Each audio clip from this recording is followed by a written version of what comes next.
Well, hey, welcome to the show before the show where I check to make sure everything's working. I'm your host, Patrick Marlett, your local game guy. This co host, Will, fellow Sup? local gamer. Not much, dude. Chilling, watching a lot of US Open, as one should this time of year. It's good. I stepped away from the Novak match. I got to see him on opening night. That was good enough for me. But yeah, just keeping up with tennis. That's all I'm doing. Well, what about you?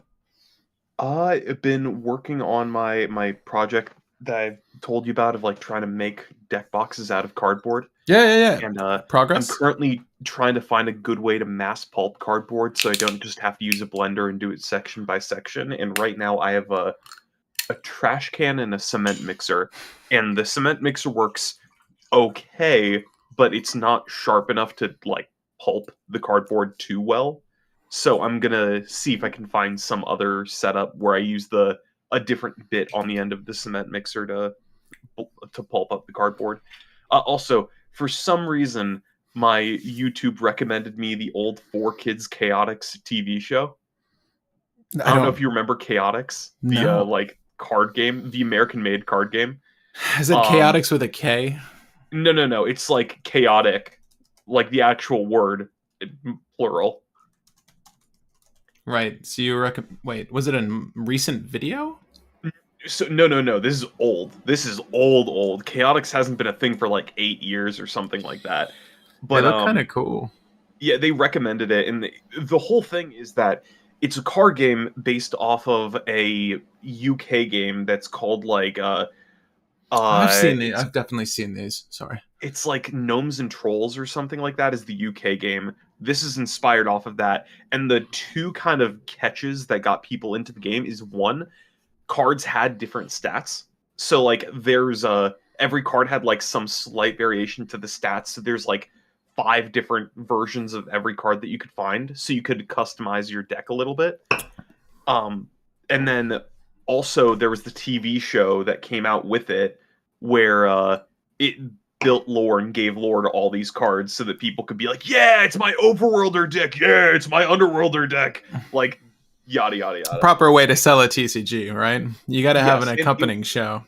it was super popular because of the show, and then Four Kids went bankrupt, and then they stopped producing the show, and then the card game flopped after. Damn. But it was really popular while it was around, and I'm just like, huh.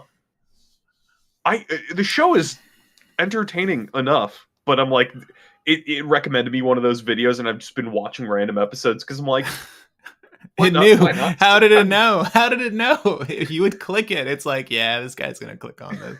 Let us know if you played Chaotic growing up.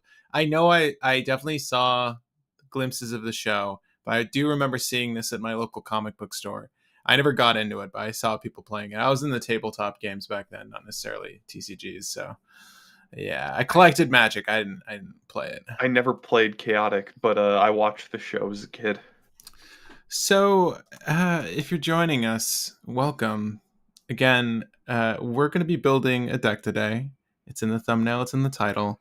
If you haven't been following us or haven't watched this channel before, here's how I want to try to break this down in the beginning. We like to do these deck techs in a communal setting with you guys so you can have your input during the deck building. You're more than welcome to talk to us after this becomes a VOD. That's another way we can upgrade and modify these decks. People still do comment on decks that are years old at this point, and we love hearing that. But generally speaking, we try to build our list for a competitive setting. We do casual decks every now and then, but we think this guy is pretty sharp. So we're going to see how far we can take him. We're going to establish like a baseline once we get the deck set up of what we're expecting to see and by what turn, and then we can sort of critique it from there. And obviously, if there's any tech or cool play lines that you're aware of that we don't include, let us know. And I'm sure there's like a Tanuk Discord where everyone's going to gawk at this and be like, they missed 8 really good cards. And it's like, well, you could have just told us and we could have built it together. And then I've all of been you would know. pronouncing it Tanuk. Tanuk? I feel like Sounds that's more like Canadian. Space Brute-ish. Tanuk.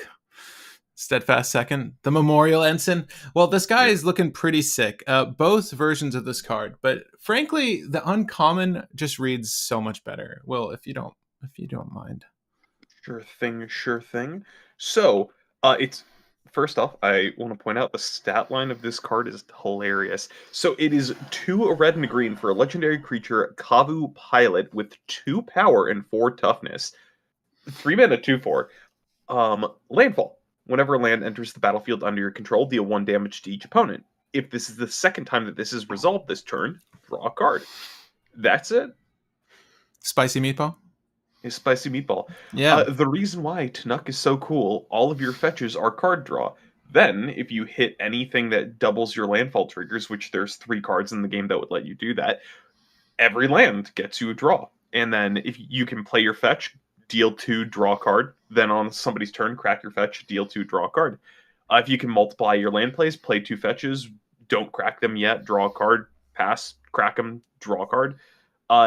He does a lot. He can draw weirdly. He's really good with Curiosity, which green is one of the 2 Curiosity colors, Yeah. and red is like the third, like uncle twice removed Curiosity color, because red has like I think 1 card that does a Curiosity style effect. Is it how costly is it though? I forget.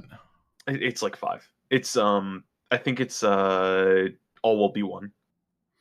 Nice, Tony. Yeah, yeah. Join us. Join us in the building. I know Will's got some ideas. I feel like I think you or one of your friends built the deck already, right? Or Yes. okay, So so my one friend, he played it, and it's really funny because he built it casually, and I say that in air quotes because he built the deck, and then he's like, "Man, I'm having like kind of a slow start." And I looked at the board, and I'm like, "This is turn 4," and he's like, "Yeah." 7 And I'm like, lands or something. 9 lands in play and a full grip, and I'm like, This is slow for "This you. is a slow start." What's his normal game look like? Right, he's producing 9 mana by turn 2. I mean, granted, that's rich coming from me because I play Sasaya, Right. but like, Sasai is a slow starter, but as soon as it goes off, it's like, yeah, turn 4 you have 16 mana. yeah, that's not bad. Yeah, Tanuk. We'll go with Tanuk. If you know how to properly pronounce his name, feel free to spell it phonetically in the chat there. But Tanuk. I only say Tanuk because it doesn't have an E at the end, and I feel like that feels more Trekky. Yeah, I dig it. I dig it. So there's a lot of good stuff here. We're probably going to start by adding some tech cards to begin with. Like Will mentioned, it's called Keen Eyes is like the main one in green, and I'm sure there's more that lets you draw when your thing does damage. Eel Umbra is the other one, I believe. It's important to note that Snake Umbra. I think it's Snake Umbra. One or the other. Let's look it up. Right, I'll just show you one of these though. This is a little bit more costly, but the idea is the same, right? So 3 mana, enchant aura. When it's on the creature, +1/+1, and has whenever this creature deals damage to an opponent, you may draw a card. If the enchanted creature is destroyed, exile does not count. Instead, remove all damage from it and destroy this aura instead. So a little bit of protection too, which is kind of interesting, but we're more into this for the draw aspect. Obviously, this creature dealing damage is also considering the fact that it is pinging. And it's important to note that whenever a land enters, Tanuk deals 1 damage to each opponent. That's not locked to like once or twice a turn. If however many lands you're able to throw on the battlefield, you'll do it that many times, if I'm not mistaken. It's just only the second time you do it, you get to draw a card. You just get a full send it.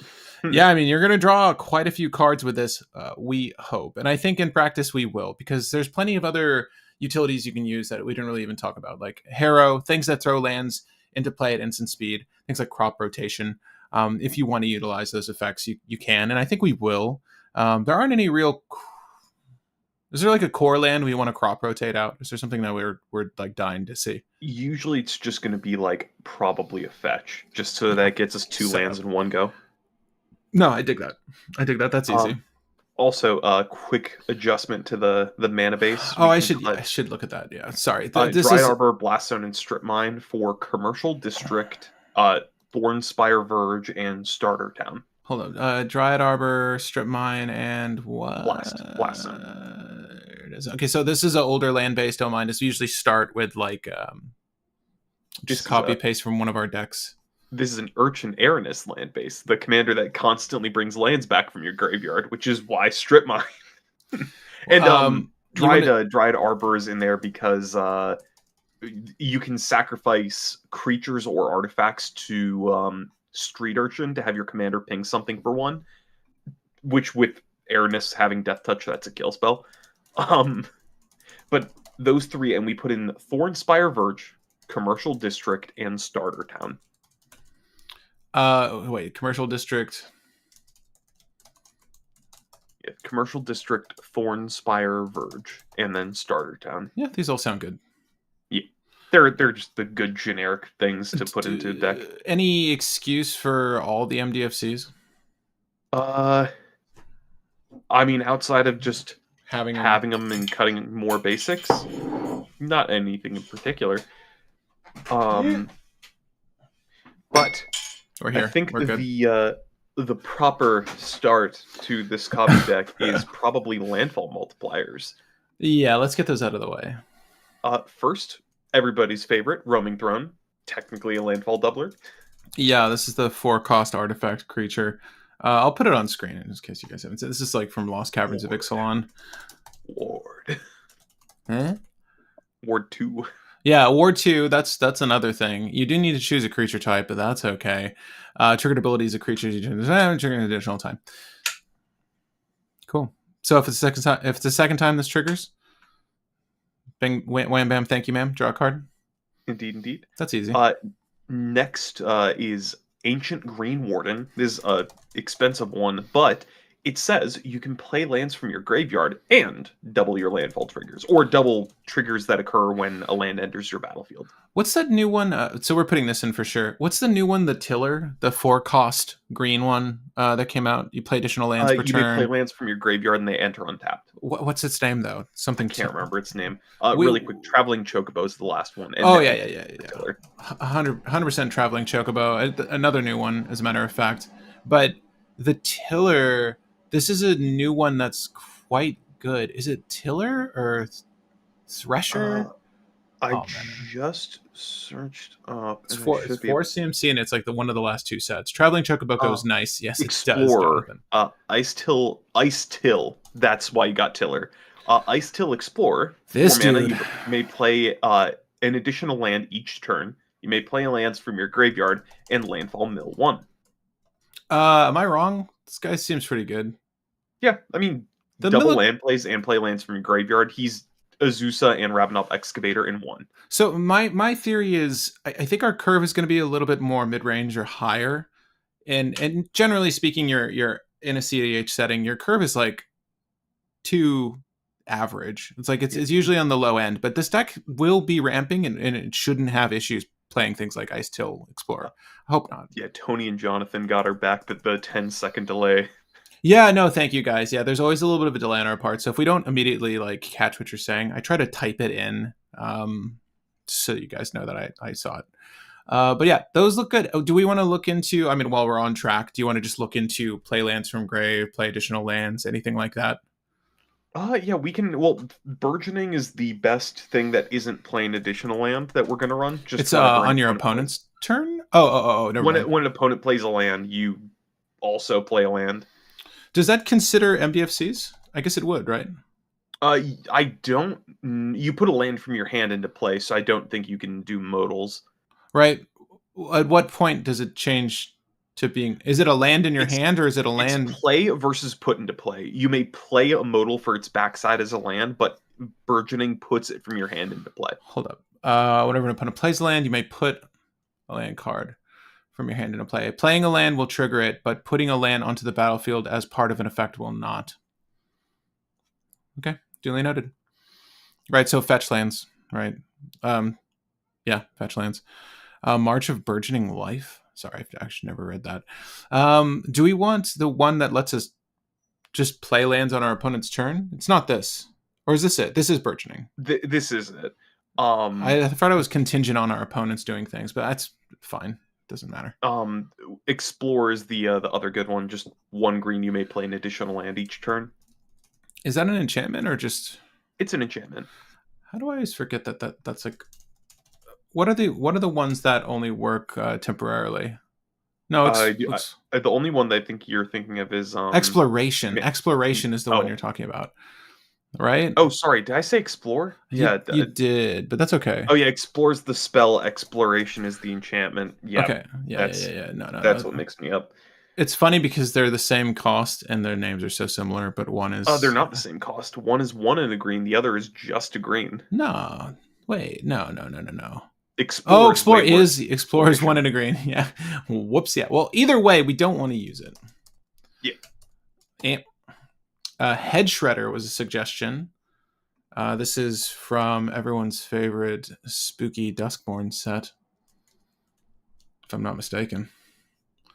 Yes, indeed. Okay, Head Shredder attacks. You may mill 2 cards. Well, whatever one or more land cards are put into your graveyard from your library, put them onto the battlefield tapped.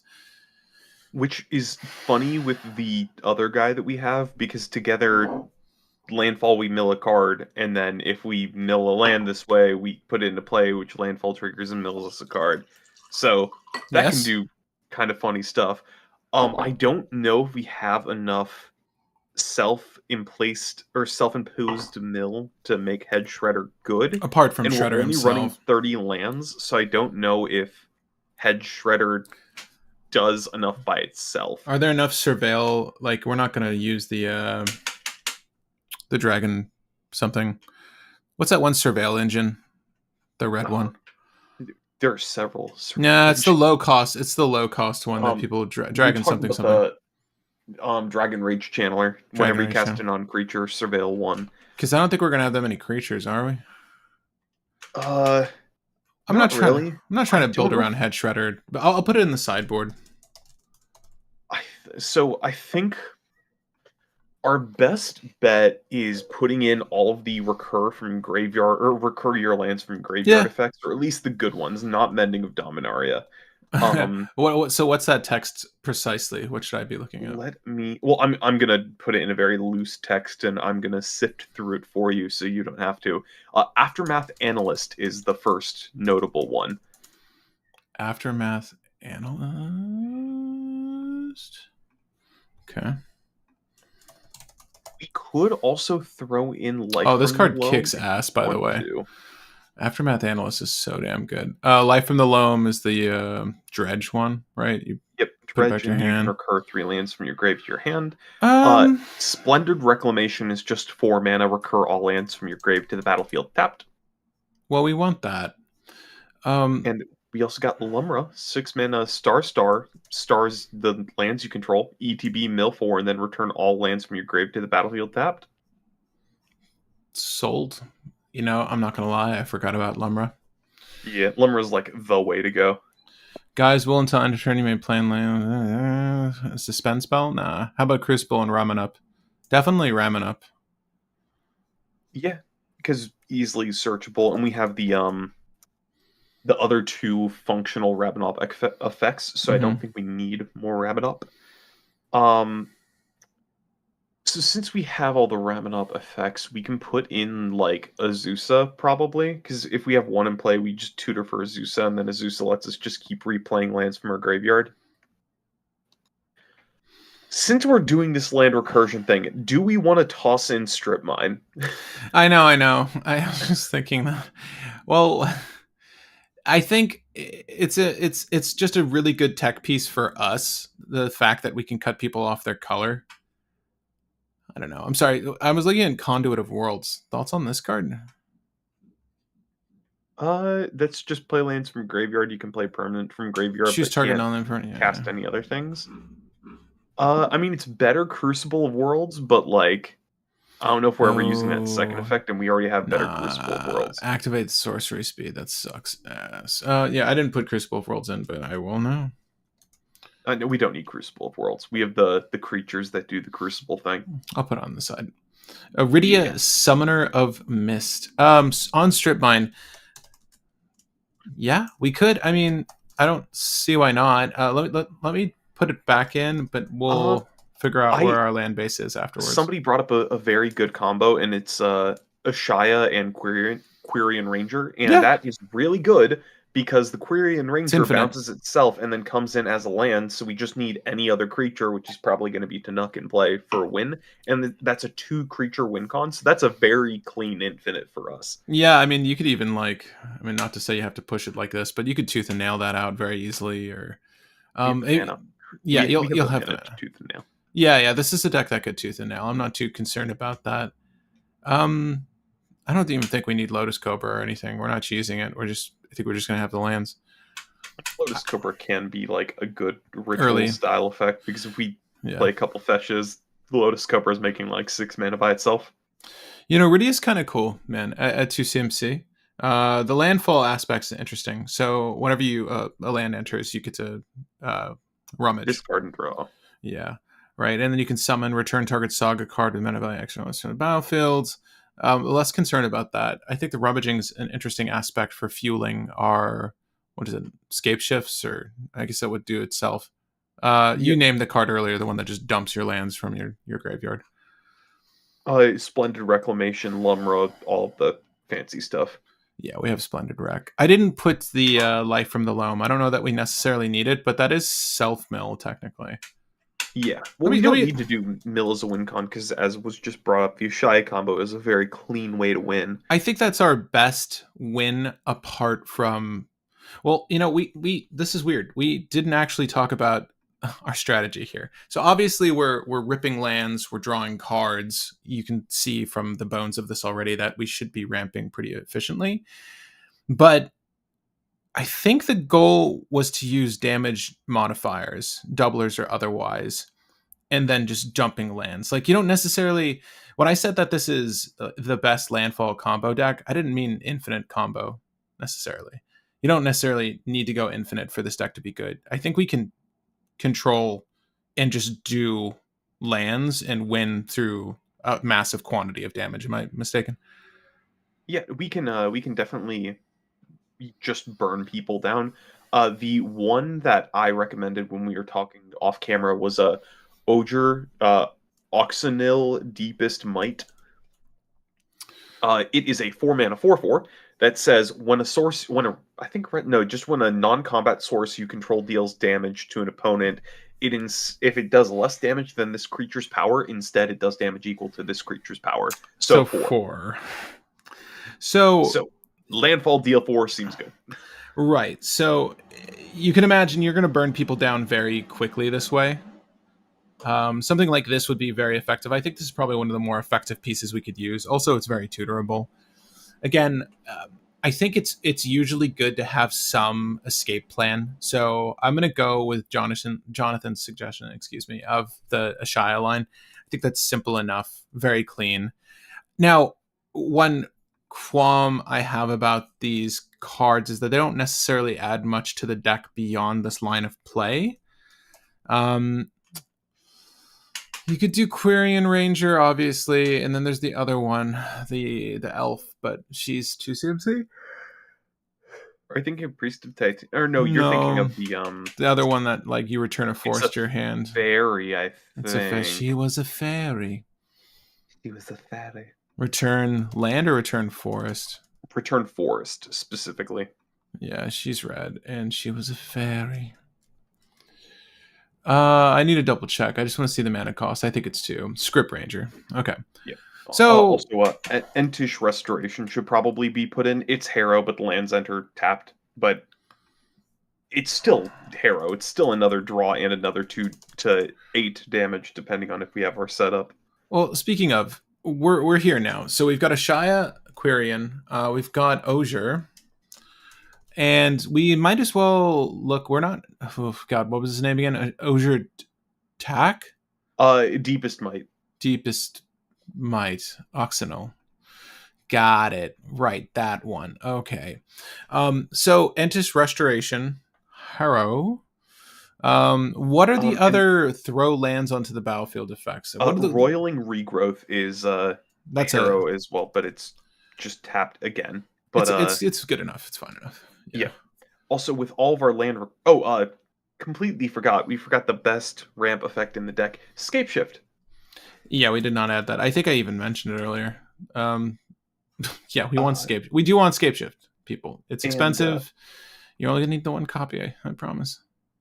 We also want probably sacrifice your land effects, because if we can get sack enough lands and then recur all of them, we can win. So Sylvan Keeper is just a good card in general. Yeah.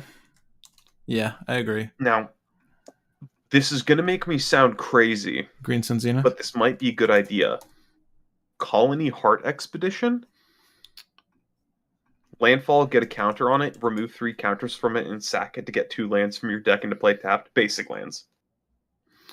It's a 2-mana enchantment. I think this deck is all about this. So it's just good. It's just good enough. Well, if it's probably first on the chopping block if we need space, but it's fine. Am I crazy though? What are the other? What are the ones that put force into play? 3 visits. None. There aren't a lot of instants that do it, but there's 3 visits. Nature's Lore. I think you're right with Nature's Lore. I knew it was Nature's something. I was going to look it up. I search your library force, put it onto the battlefield, and shuffle. Wait, there's also Farseek that finds a non-forest, or specifically a mountain, island, plain, or swamp, but it doesn't have to be a basic. Yeah, Nature's Lore, 3 visits. We could do Sky Shroud Claim, but I don't think we need Sky Shroud Claim. We need Sky Shroud Claim either. You were just talking about something though that I did want to discuss. Wait, Farseek, non-forest. No. Before that, sacking lands and putting them to play with what is it called? Not Rex Age. No. I lost it. Don't worry about the it. Beauty of live streams with a Colony Heart Expedition. No, it's okay. It was something you referenced, and I'm like, oh, this is something we should talk about because it's instance putting lands into play. No, it's not even that. Don't worry about it. It'll hit me when the time is right. It'll hit me. It was about a type of effect we could run. Don't worry about it. Oh, we're also forgetting my personal favorite effect. Let me find the creatures that do this. One with nature. There's a whole set of creatures that we probably want to run because these are play additional land effects, but we play them specifically at instant speed. We can run. Come on, why do I have to scroll so far down for this? Sakura Tribe Scout. I don't hate one with nature, by the way, Jonathan. Sorry, I might actually add it real quick. Sorry, Sakura Tribe Scout. A Sakura Tribe Scout, we can do like Land War Scout, Poo Poo UFO, like Walking Atlas, all of those. Is it Poo Poo with a U or Poo Poo? Yep, U, it is with you. I don't know if we want those, but I know Sakura Tribe Scout is just a general yes. You want to put this in your deck because it's 1 mana. Yeah, that's easy. There's also isn't there like a sloth that taps to put a land into play? No, it's ETB, put a land from your hand into play. What was that one called again? We probably don't want that because it's better to have things to let us do it on our opponent's turns. Isn't there a human that does this? Roiling Regrowth is tapped, by the way, I'm pretty sure. There's a couple creatures. Like there's Land War Scout, there's a Scaled Herbalist. Thoughts on any? This is better than Dorks for this deck, frankly. Correct. So any one of those. We cannot play lands from graveyard using these, and we'll need to get those lands in hand. So the fear is, will we draw enough lands to play them all out, or to make use of these things? I do fear this. Famished Worldsire is a decent target for Natural Order. Yeah, we should be considering our targets for what is it? Sylvan. Oh. Yeah, Famished Worldsire is a new fun one. I don't know if it's... So, for those who don't know, it's a new card from Edge of Eternities. It's Devour Lands 3. And it's an 8-mana 0/0 with Ward 3. When this creature enters, look at the top X cards of your library, where X is this creature's power. Put any lands from among them onto the battlefield tapped, and then shuffle. This is really funny in Sasaya because we're running 83 lands in Sasaya, but we have a very low land count with this, so I don't know the likely... roughly 1/3 of our deck is lands. So theoretically, this 1-to-1's all of our lands, but we're fetching a lot, so we diminish our land count very quickly as well. I'm gonna say no, but I do love this card in general, but I'm gonna say no for this deck. So, Valakut Exploration, sir? uh, It's the enchantment. what does that do? Whenever a land enters onto the battlefield under your control, exile the top card of your library. You may play that card for as long as it remains exiled. Play, so lands count. At the beginning of your end step, if there are cards exiled with Valakut Exploration, put them into their owner's graveyard. Then Valakut Exploration deals damage to each opponent. So this is doubling down on our effect while kind of favoring our commander's ability in a pretty meaningful way. It's also just more card advantage. Like, there's nothing wrong with this. Yeah, And again, like, we get the thing back. Like, the only bad thing would be, like, exiling Scapeshift because we didn't have the mana or something, or putting it in our graveyard. But it's not the yeah, end of but the we world. both have an infinite combo and just general burn to win the game, so it doesn't hurt too much. I do like Well, that. And good. This is a Jonathan, really good suggestion, by the way. Thank you. sacking 5 lands does make you look at the top 15, but the issue is if we ramp a lot and we fetch a lot and we do all of that, we'll have like 10 lands left in our 70 card deck. So if we sacrifice, let's see, 10 lands, 70 card deck, that means we do 10. So we go down 30 cards. So that means that roughly we go from 10 lands to like 8 lands, or not 8 lands, 10 lands to like 3 lands. It hurts. It is not good for us because we're running so many fetches and we're recurring fetches so often. But Famished World Sire is a great card if you're running more than 30 lands, and there's a lot of decks that can get away with that. I see you're looking at Valakut Molten Pinnacle. I don't know if we're running enough mountains, and I don't know if we need it, but that is fun. Oh, Horizon Lands. Is the Horizon Land in here? Self-sacrificing? The one that draws cards? I don't... Did we ever get a Gruul Horizon land? That's another good question, actually. Maybe we haven't. Also, do we need guys? Cradle? Give me a sec. I'm going to make sure that we do or do not. I don't know that we need guys. We do Cradle. not. Do we have a draw land that's self-sacrificing? It could be colorless. There's like kind of a couple. There's Cryptic Caves, which is just a land that you can tap for colorless or pay 1 tap and sacrifice to draw a card, but only if you have 5 or more lands. We'll get there. Yeah. But, I mean, that is kind of bad in the beginning of the game. I mean, that's honestly fine if we're just recurring it over and over and over again. So I actually do kind of like that, because that's just a cantrip if we have additional land plays and play lands from graveyard. Yeah, 100%. I think Talon Gates of Madara makes sense. Yeah. Yeah, we're going to be rolling. We can have a handful of colorless lands, but we do need to curb. We can run more than 30 lands. That should be fine. Is Cryptic the best draw land that we can run? In colorless, yes. There's like the caves, but they enter, or the spheres, but they enter tapped, so we can't crack them immediately. I completely forgot. We have Scene of the Crime. It is a land that enters tapped, but you can pay 2 and sacrifice it to draw a card. No tap needed because it's a clue. Yes or no? We can. It's not a bad tech land. Yeah, Scene of the Crime. Scene of the Crime, 100% in. Like, if we just run out of things to fetch, Scene of the Crime is the better thing to grab than a fetch. I'm going to put Soul Ring in here, and Mox Diamond. Yes, agreed. And Crumb Mox. That should be all we need outside lands. Right. I think that's all we really need. Like, we want to put Tanuk out as quickly as possible, but we don't need to, like, cheat him out that fast. Yeah, I feel like that's all the ramp we need. And no dorks, right? We could put in, like, a few, but I don't know if we're going to need them.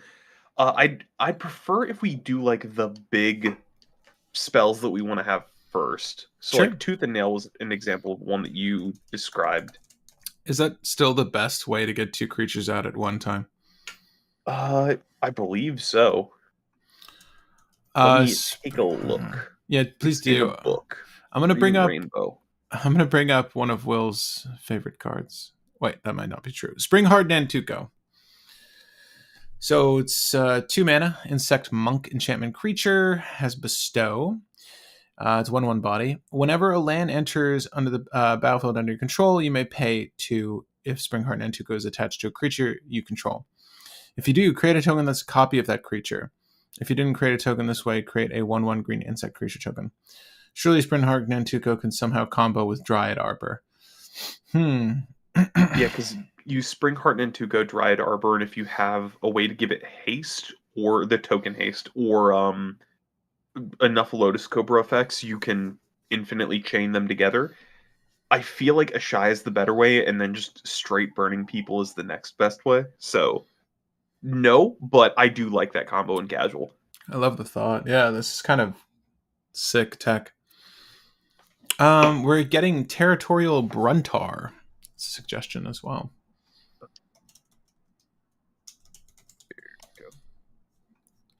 I'll read this one off real quick. 6 mana. It's also from Edge of Eternities. Whenever a land you control enters, exile the top card of your library until you exile a non-land card.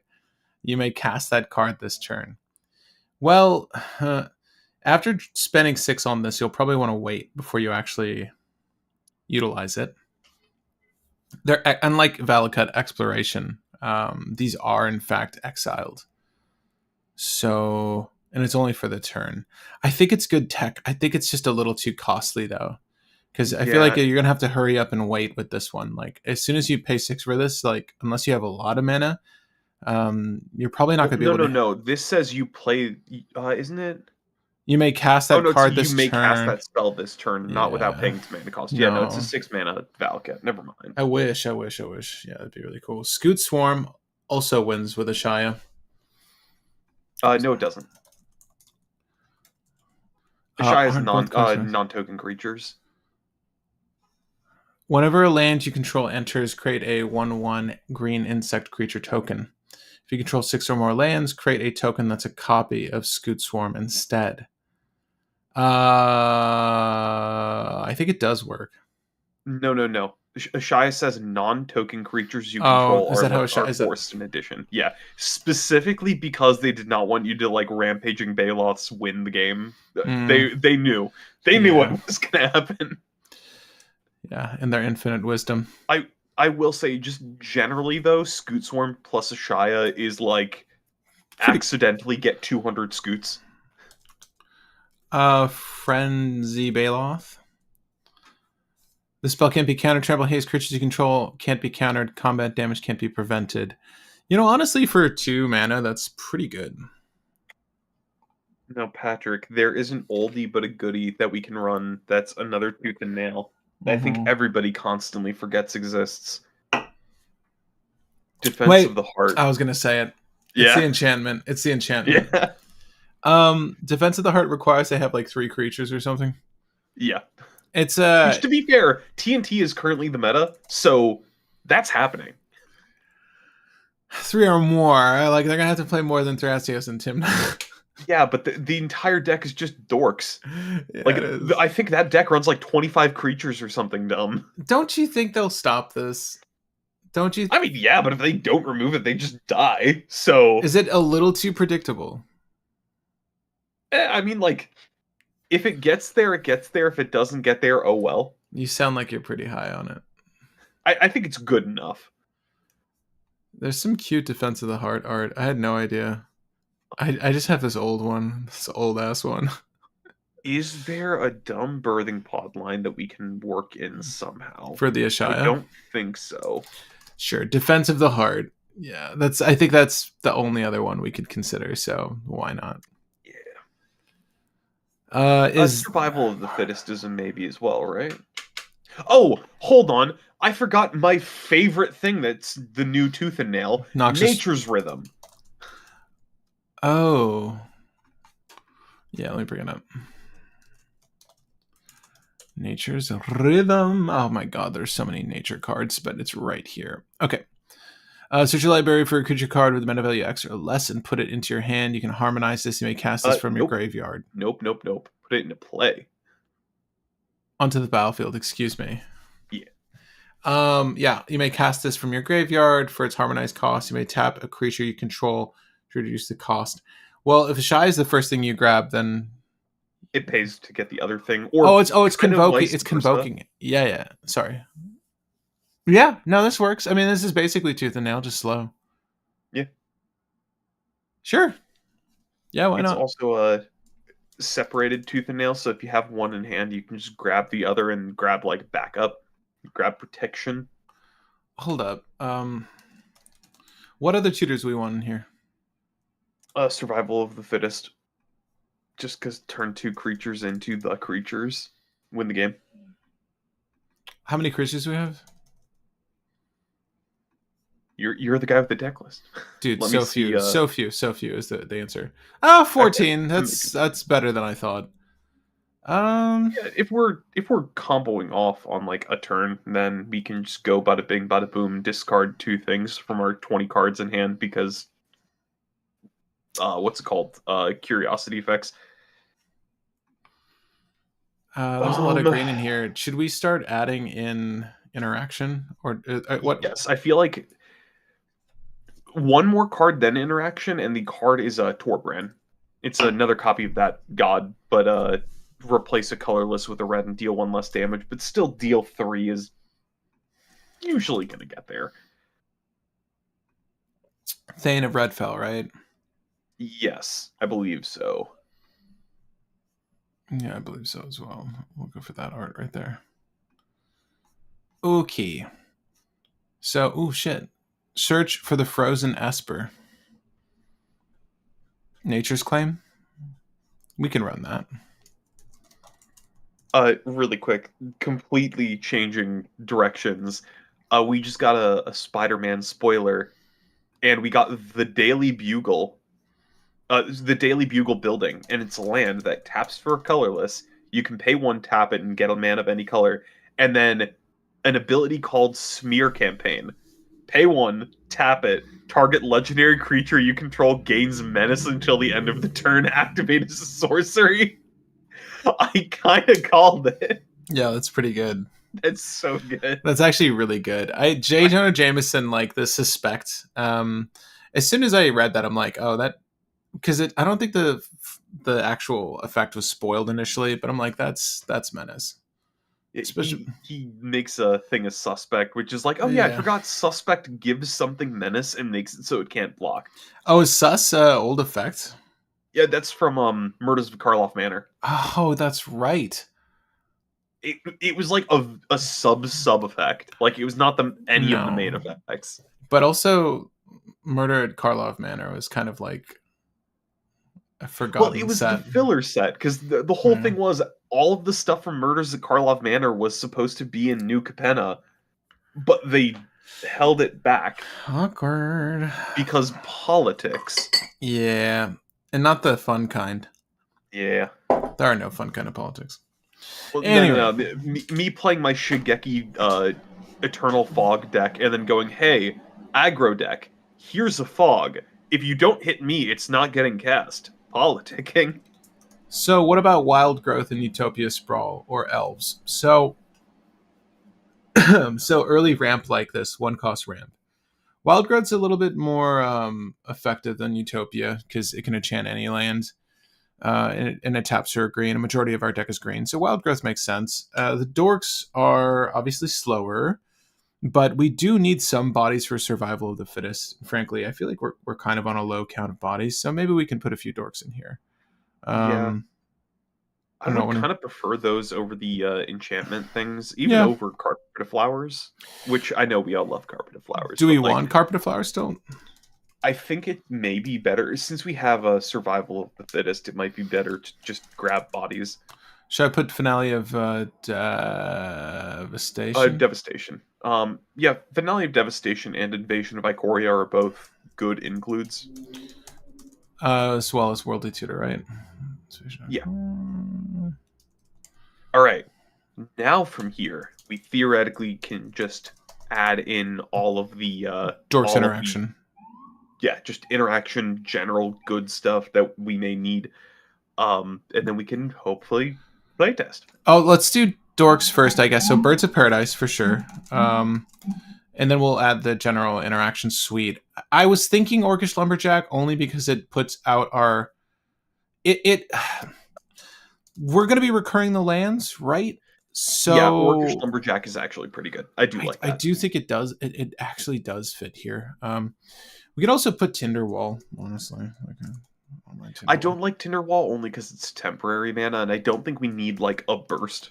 Um, it's Rite of Flame. It is Rite of Flame, but tutorable like Green Sun Zenith or something. You just that's like it's like a piggy bank. I don't know. I don't know. I don't know. I like Orcish Lumberjack though. We'll put Yeah. that in here. Oh, I'm sorry. We never put Snake Umbra. Oh, yeah. Snake Umbra and Keen Sense. And do we want to do All Will Be One? uh, oh, let's see here. Whenever you put one or more counters on a permanent or player, this enchantment deals that much damage to target opponent, creature, Oh, and opponent controls. that might be backwards then. I'm mixing that up with one of the other things, I think. That's okay. Birds or rich? I'll Who's find it at some point. rich? Who's rich? Tell me who's rich. 6 in Snake Umbra. Oh, Renin 6? Or is it just 6? It's the green one. Yeah, Come on, 6 is everyone. the one with a retrace. Yeah. I don't know if we need 6. 6 is good recovery though. 6 is really good recovery. Attack, mill 3 cards. You may put a land card from among them into your hand as long as Graveyard it's your has turn. retrace on your turn, or permanents in grave have retrace on your turn. 6 That's is the quite main. good. 6 is quite good. Do you like Oh no, Renin I think 6? No. maybe Sixth Sense was being brought up. I'm gonna assume 6. 6 is like good recovery. I don't know how much recovery we need because our deck has so much redundancy. I put Noxious Revival in because it's the best. And we have a draw commander. So that's why that's there. But I don't think we needed anything beyond that. Shoot, dude. 6 is pretty good though, man. I don't know. Do we need it? Like we can put 6 on the maybe for now, and then if we need to fill out slots, then we can add in 6. Yeah, I'm fine with that. All right, sir. 6 is not bad though. 6 is nice. There's so many prints of Ren in 6. This is crazy. What if this creature deals combat damage? No. 6 cents. Forgot about that card. Right.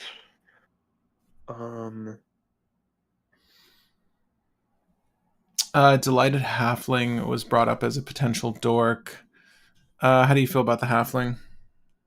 It's good protect or like gets our commander early. Should be fine. Mm-hmm, mm-hmm. Any other dork? Because frankly, like really any dork will be a turn 2 Tanuk. So do we want more dorks?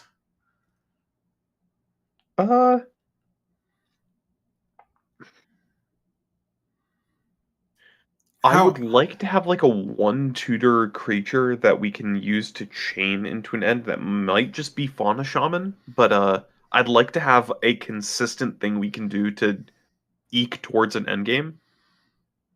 We should put in Fauna Shaman, and then we can put in more creatures. I think that should be fine.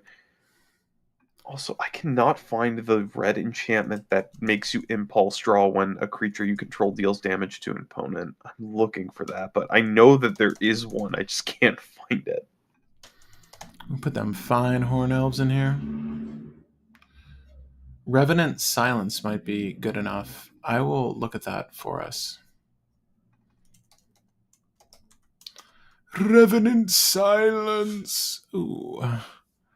Is that how it's spelled? Reverent.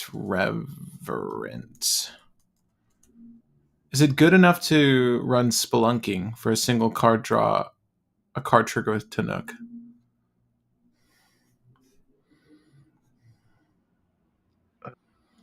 Reverent Silence. You're saying as a potential free spell, Jonathan, to destroy all enchantments. What are the worst enchantments we're going to suffer? Ristic Study. Purely just Ristic Study. I don't think we. Honestly, How much I of our don't. game plan is enchantments? I mean, I don't mind holding a land to just like pay for the Ristic Study and pop it. Okay, yeah, we can toss that in as a good removal. Mm-hmm. Say good. I mean, it's subjective. It's like what I'm trying to think of what enchantments are going to be winning the game. I'm sure it's going to have plays. We can run it. It's instance. No, it's sorcery speed. It's fine. Oh yeah, sure. I thought it was instant. It's still Smothering fine. Tithe. Do we want to run the One Ring? Sure, we may need that extra draw. Do you want to run Sylvan Library? Different Maybe? question. Different question. Yeah, we can run Sylvan Library, I guess. Yeah. It's just good enough still. It's just good enough. I can't find the red card that is a 5-mana Keen Sense Impulse draw. Oh well. Actually, wait, no. Am I dumb? Well, I think I may remember what it is, and I skipped over it like 6 times. Yeah, it's Virtue of Courage. I kept passing over it. It's an adventure spell, instant side, or adventure side is instant deal 2 damage for 2 mana. Enchantment side is whenever a source you control deals non-combat damage to opponent, you may exile that many cards from the top of your library and then play those cards this turn. Virtue? Yeah, Virtue of Courage. How do you feel about Smothering Tithe? I can't play it. We can blow it up, but we can't play it. I was looking at it and I'm like, why doesn't this feel right for the deck? Jonathan, it all makes sense now. I think he's saying Smothering Tithe because we have a draw commander. That's the thing we want to blow up. Yeah. Now that makes sense. World Souls Rage is another suggestion. I think we're good without the Splunking Tony, but I mean, it could be something you incorporate. And Virtue of Courage. Patrick, why don't we run Force of Will? It's a good question, Will. Why don't we run Virtue of Courage? This feels a little costly. It's another quote unquote curiosity effect. I don't know if we want to run it, but that's the other curiosity effect. It feels mid for 5 mana. Like that feels overcosted. World Souls Rage is a yes. I do like World Souls Rage. It's good enough. For those who don't know, X red green sorcery, deal X damage to any target. Put up to X land cards from your hand and or graveyard to the battlefield tapped.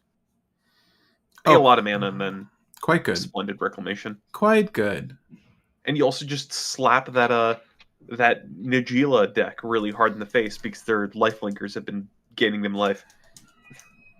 Oh, you're just pinging them. Okay. I pulled the fancy version. I remember that. Smuggler's Surprise is what I meant. Smuggler's Surprise. Wait. Okay, we'll look this up. Oh, that's the put 2 creatures from your hand onto the battlefield at instant speed. Oh, it's like Trojan Horse? Yeah. Huh. I don't know, Patrick. Like that's a very Wild West looking Troy. I don't know if it's a Trojan horse. No. I don't know, dude.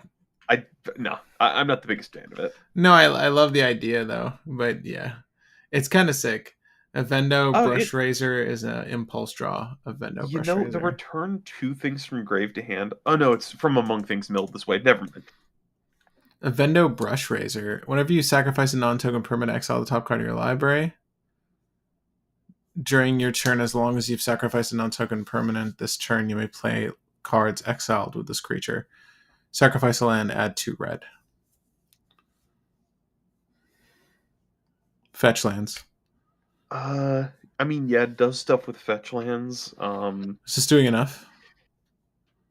It's a 3-mana dork. I feel like no. I feel like the answer to this is no. Because I feel like Tanuk should hopefully be giving us a decent amount of draw himself. Yeah. We're probably fine on draw. Yeah. Okay, let's throw in the removal, see what we need to do from there, and then we can add what we need to add. I've added Nature's Claim. That's it. Okay, Nature's Claim, Natural State. I don't know if we need Force of Vigor, but Red Elemental Blast, Pyro Blast, Bend Lightning, or whatever the card is called. Is it out yet? Lightning. Is it accessible right now? I don't know, but we can look, and if it's a thing that is on Scryfall, or not Scryfall, if it's a thing that's on Tapped Out, we can put it in. Redirect Lightning. Sold. Great card. It's available. Nice. Great Good. card. Deflecting Swat also goes in. I've never heard of that favorite card. red card, Patrick, Untimely Malfunction. Yeah. Do you want to use a Brade still? I like a Brade. We also have Zio's Justice if we want just another get rid of the One Ring thing. Good lord, how do you spell Zio's Justice? It's ZOYOWA''S. Obviously. God, It's the only reason I remember why is because I'm like, it's Zoyowa. It has to be WA, and I remember it's O for the other letters, so I'm like Zoyowa. I'm like, it's such a headache to remember how to spell that name, but it's doable. If you remember, it's WA at the end. Stone Cedar Hierophant and Cloudstone Curio are ways to go infinite. So, yes, my qualm is that unlike our 2-card creature combo, this isn't as easily found. So you kind of need to luck into Cloudstone Curio unless you run Gamble. Yeah, Gamble. Yeah, I don't know why. Do we have Gamble? No, we don't. Gamble okay, and we're adding Gamble. Do you want to use do you want to run Artifact Tutors and run Cloudstone line? I mean, because the thing is, we don't need infinites in this deck most of the time, because just going, hey, we have a couple lands in graveyard, search Lumra, burn everyone out, or hey, we have like 2 fetches, or like a thing that can search for a couple fetches or anything. I'm gonna get Oger, and then do Oger, burn everybody for 16. That's usually enough to kill a couple players, and then we can burn out the last one in a 1v1. I just want to know how much does Cloudstone Curio cost now? Less, because I think it got reprinted in Lord of the Rings, and it might have been reprinted after that. Oh no, my Kaladesh Inventions. Only $88. Wow. I really thought it would have maintained its value. Might be. Don't worry about it. Can't read Stone Cedar, doesn't do it. No? Duly noted. I was just taking your word verbatim there. Most inexpensive Cloudstone Curio is a bit over $8. Wow. Happy, because it used to be like a $30 card for the lowest expensive copy. Now it's actually accessible. Will, I just and Dockside is banned, so people sold their Cloudstone Curio. I just want to point out that we have exactly 100 cards, Will.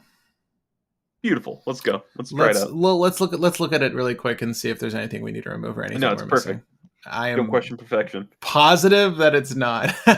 So guys, we're gonna just brush over the list really quick. If there's anything that looks weird, we'll take it out. If there's anything we're missing, please let us know. We'll throw it in. It took a huge hit after Dockside ban. Yeah. That makes 100% sense. You're good. Yeah. Chrome Mox Diamond Soul Ring in the One Ring. Yeah. Okay. Yeah. Sorcery, Tooth and Nail, Reverent Silence, Scape Shift, Splendid Reclamation, Farseek, Finale of Devastation, Nature's Lore, Nature's Rhythm, 3 Visits, World Soul's Rage, Gamble, Sorcery. The winner is Gamble. Yeah, I think the weakest thing on there is Farseek, only because it puts it into play tapped. It does indeed. But would you rather Life from the Loam? Nah. Honestly, Life from the Loam is good because it feeds our Walking Atlas shenanigans and stuff. Yeah. Legitimately. Same slot.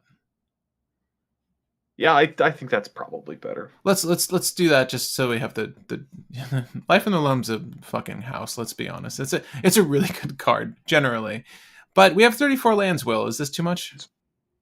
34 should be fine. 30 because we want more fetchable targets. We want to be able to just have extra tech lands. We want to be able to hit lands off the top and hit them to keep going. So I think we have 9 fetchable lands, 7 of which are prismatic vistaable. Vistaable. That's uh fine. That's fine. we have the surveil, the shock, the duel, and then Oh, 7. which is the surveil? It's one of the ones that I recommended at the beginning. It's It's like a it's already commercial. it's already in there then. Oh, Yeah. okay. Yeah, okay. I thought we forgot it. No, you're right. No, yeah, this is Yeah, so we tutorable. have 10. We have 10 searchable. That's good. That's good enough. Instance, Force of Vig. This is a suggestion. I don't generally run this card, but I think here it's probably fine. Deflecting Swat, Entish Restoration, Harrow, Roiling Regrowth, Abrade, Untimely Malfunction, Zoyoya's Justice, Crop Rotation, Natural State, Nature's Claim, Noxious Revival, Pyro, Red, Redirect Lightning, oof, and Worldly Tutor. Like all of those. I do too. I thought I put Green Sun Zenith in here, but I guess not.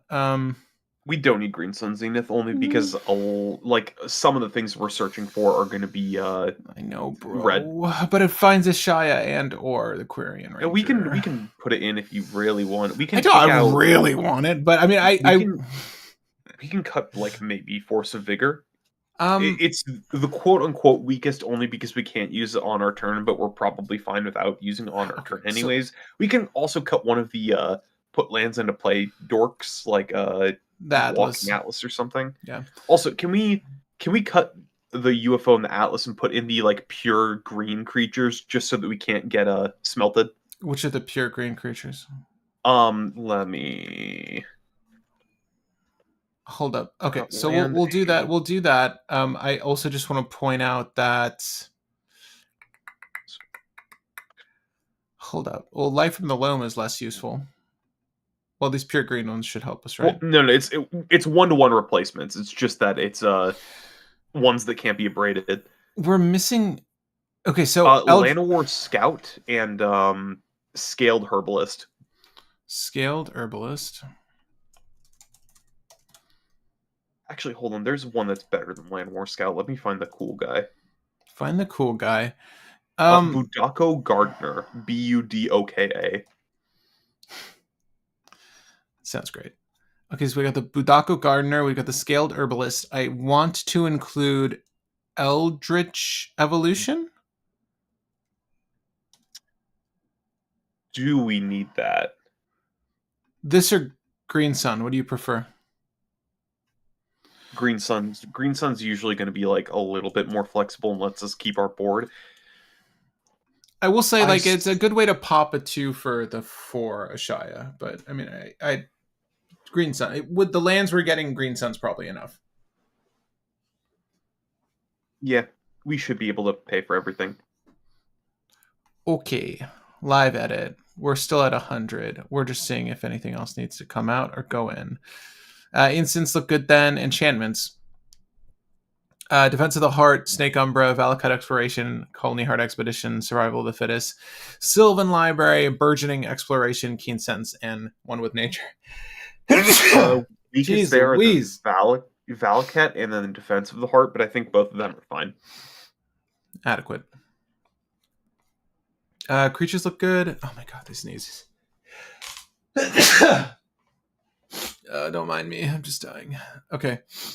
Lumra, Ancient Green Warden, Ashaya, Ice Tail Explorer, Osier, Roaming Throne, Torbrand, Ramanup, Tanuk. We could probably cut Tanuk. Traveling Yeah. Chocobo. Aftermath Analyst is such a good card. If you guys haven't seen this one yet. Baduko Gardener, Fauna Shaman, Scaled Herbalist, Bop, Delighted, Elvish, Fine, Lana, Orcish, Quarian, Sakura. Sylvan Safekeeper. It it's so funny. Thank you. Thank you. My friend had one game in casual where he kept getting Aftermath Analyst blown up, and he only had like 2 lands in graveyard, so it wasn't even scary. It just kept incidentally dying. I think he played it 6 times that game. He just never cracked it and kept accidentally getting it back. Which card was this? I'm sorry. Aftermath Analyst. Oh, It just kept dying, and then he kept somehow accidentally getting it back, and then it kept dying before he could activate it. Well, we're gonna cut one with nature. What do you want to include instead of the land ramp on combat damage effect? Actually, is there a better form of this? Is there one that's like whenever this creature deals damage, not combat damage? Because that would be stupid. Let's see. I don't think there is, but I will try.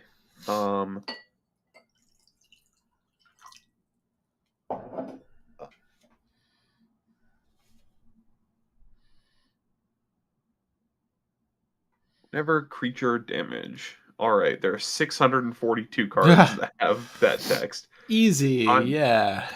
I'm gonna quickly do like a blitz through. Okay.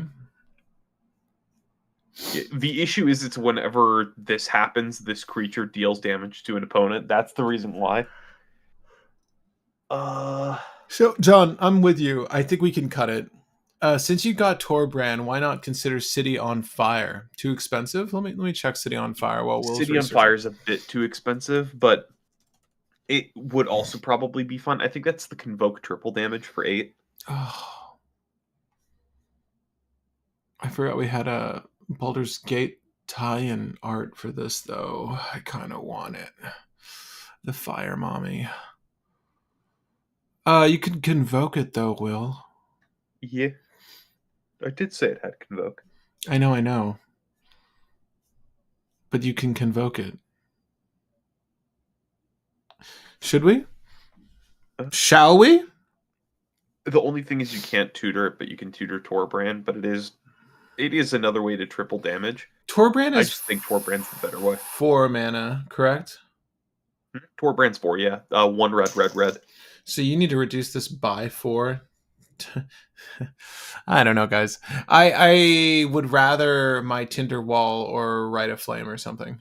You know what we cut the enchantment for, and it's definitely the correct call, because this will also probably just end the game by itself. Ruruk Thar. Whenever a player casts a non-creature spell, they take 6. Wait. Yeah, so this is its own deck, if you guys don't know. But I don't know. It's pretty good, I guess. We definitely put Ruruk Thar in here, right? Because if we hit people low enough just with a Tanuk, Ruruk Thar just says, hey, you want to cast that demonic tutor into demonic consultation? Take 12 out of your 10 remaining life. Dude's vigilance and reach. He do be blocking. Did we talk about Tireless Provisioner and Tracker? No, we haven't. Those are landfall make clues, I believe, and the other ones. Clue and food, and then treasure and food, and then clue. We don't need them. Hopefully, we don't need them. We should be able to tempo out with Tanuk. I would imagine if we do need it, we can slot them in. You think that this is a finisher, though, Ruruk Thar? Yeah, because I mean, it just kind of locks people out of the game. Because if we've been pinging them down with Tanuk this whole game, bro, Ruruk Thar says, "Congrats, you can play 3 more non-creature spells this game." What if we tooth and nail this in like Torbrand or something? Also, you know what I realized? We are missing the best, one of the best green cards, Veil of Summer. Oh yeah, you want Legolas's Quick Reflexes or anything like that as well? We can probably do that as well. Now the question is, what do we take out for? I think we take out the Landfall Impulse Draw, the Valakut.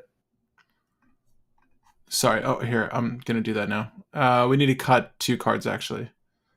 Force of Vigor. I think I already cut Force of Vigor. Okay. Sorry. Defense of the Heart. Sure. That's fine. We don't need to rely on the combo too much. Too cheeky. Yeah. All right, guys. That's Tanuk, Memorial Ensign. So if you're still with us, I'll encourage you to leave this video a like. It does help put this up higher on people's list. I don't know how many people are actually building this list, but here's one for you. Consider this a blueprint. Now, I think we should establish some goals here. Will, by what turn should we have accomplished what with Tanuk? I think this is a slow roller. It's a grower, not a shower. So I think we want to try to get to knock out turn 2, and then I think that we want to like at least keep a full hand on like turn 4 or 5. Just generally, we can keep track of damage. Just in general, I can grab a life tracker or something and just take that up on the side so that you don't have to worry about it. no, I like that. I like that. But I do want to see that we do like probably 20 damage by turn 5, because usually people get ticked down by then. 20 damage by turn 5 to everyone. Yeah, just 20 Tannuk damage with the landfall. I'm gonna get my life tracker really quick. All right. Let's go ahead and look at some hands while he's doing that. This soju is hitting, guys. I haven't had a bottle of soju in a while. Enjoy responsibly. The name of the brand? Better Tomorrow. It's not true though. It won't be. But we're hoping. All right. Playtest? Playtest. I'm kidding. That was very doom as gloom. It's gonna be better tomorrow. I'm playing tennis in the morning. I get tennis at 7 a.m. Who needs sleep? All right. Not a keepable one. Finehorn Elves. This is a turn 2 Tanuk with some fetchies. By fetchies, I mean one fetchy.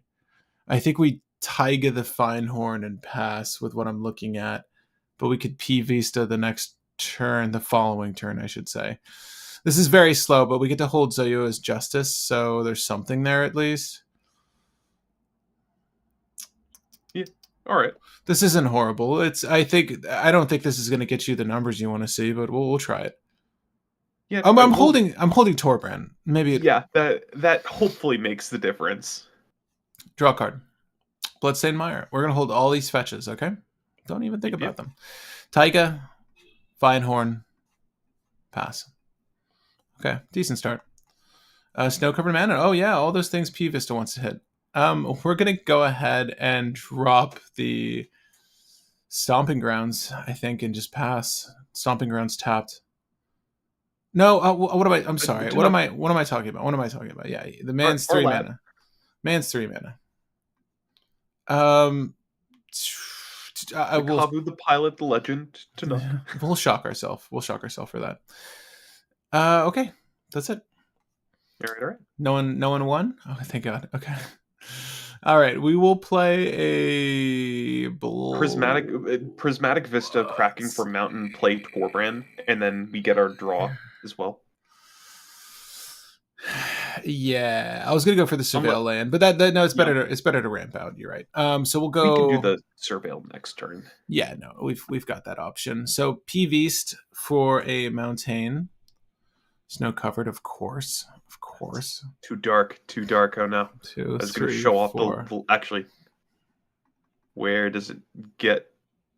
Okay, that's 0, 1 now, but 2, because Prismatic is oh yeah, the land we fetched for, and the Prismatic itself. Well, we just got an Arid Mesa from the deck. That's great. Are we counting 2 damage from Tanuk directly attacking? No, we'll just do we'll say we attacked with Tanuk, but we're seeing if we can deal 20 burn damage by turn 5. All right. Well, we're looking at a handful of lands. This is my favorite thing, especially when I play Cube. I love it when I get mana flooded. It's the best feeling in the world. You're like, oh, this mana, and nothing to do with it.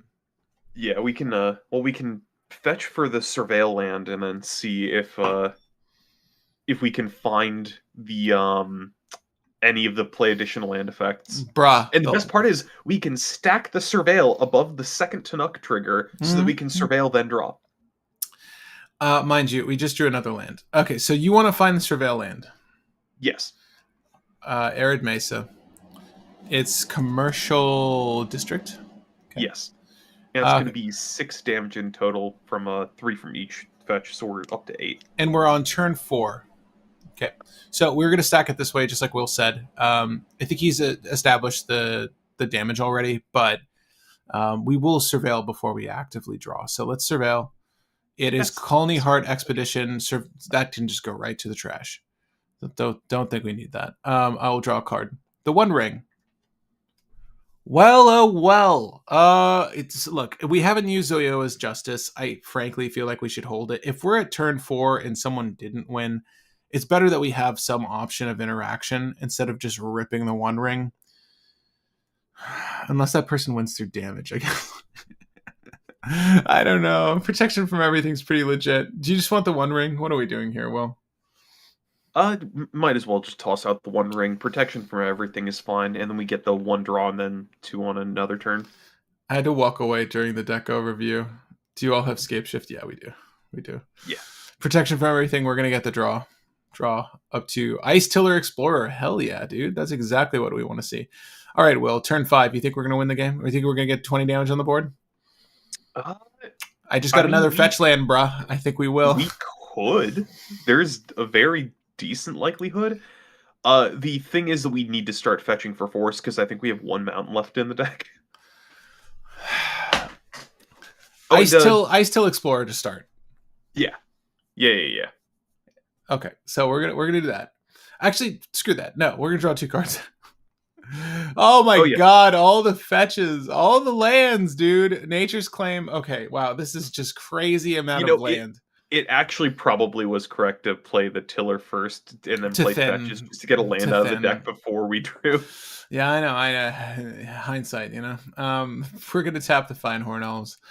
We'll play Ice Till Explorer. We're gonna play card. Is that Exploration? The weird blue crystal enchantment No, thing? It's Nature's Claim, but it's a scene from a Final Fantasy game. Okay.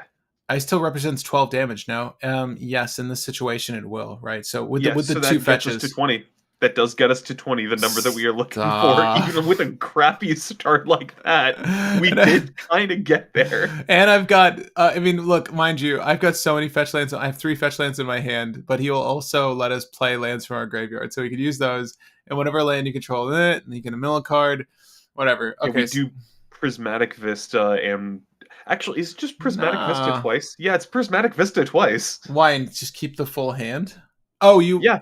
Because why not? Why would we not do that? P Vista. Okay. At any rate, we get up to 20 with this hand. And then we also have the ability to Zoyoyoa and Nature's Claim. Zoyoyo. Off turn.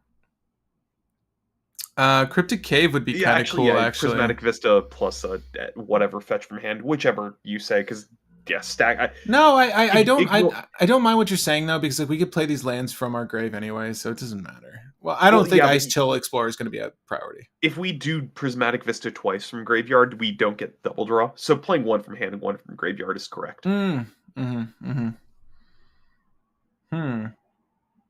we just play the. Well, what Will's talking about is holding the fetches for a following turn. Well, we wouldn't get 2 draws either way, though, right? What you're trying to. If we play 2 fetches, then move to somebody else's turn, then crack them both for 2, then that's 2 landfalls. So that does it. That gets us an additional draw. Regardless, we did 20. We did 20 damage by turn 5. Let's do 20 again, shall we? All right, Will. No Dryad Arbor in this deck, so Green Sun's looking pretty sad here. No dorks. No free dorks. Tooth and Nail's looking pretty spicy, though. We're going to pass on that hand. It sucked. This one also sucks. But you know what Burgeon can do? Play a lot of lands. Dude. It's funny. Do we want to put Dryad Arbor in now because of Green Sun Zenith? Almost. It's the biggest excuse to run Green Sun Zenith GSZ. Dude, I kind of want to keep this just for the burgeoning shenanigans. Yeah, I like that. It's so stupid. It's such a waste. There's no fetches, though, so we're still going to get to leverage those. Fuck it, let's do it. Okay. I mean, we have Eel Umbra in hand. Like... Yeah, true. Snake Umbra. We do the thing. Unagi.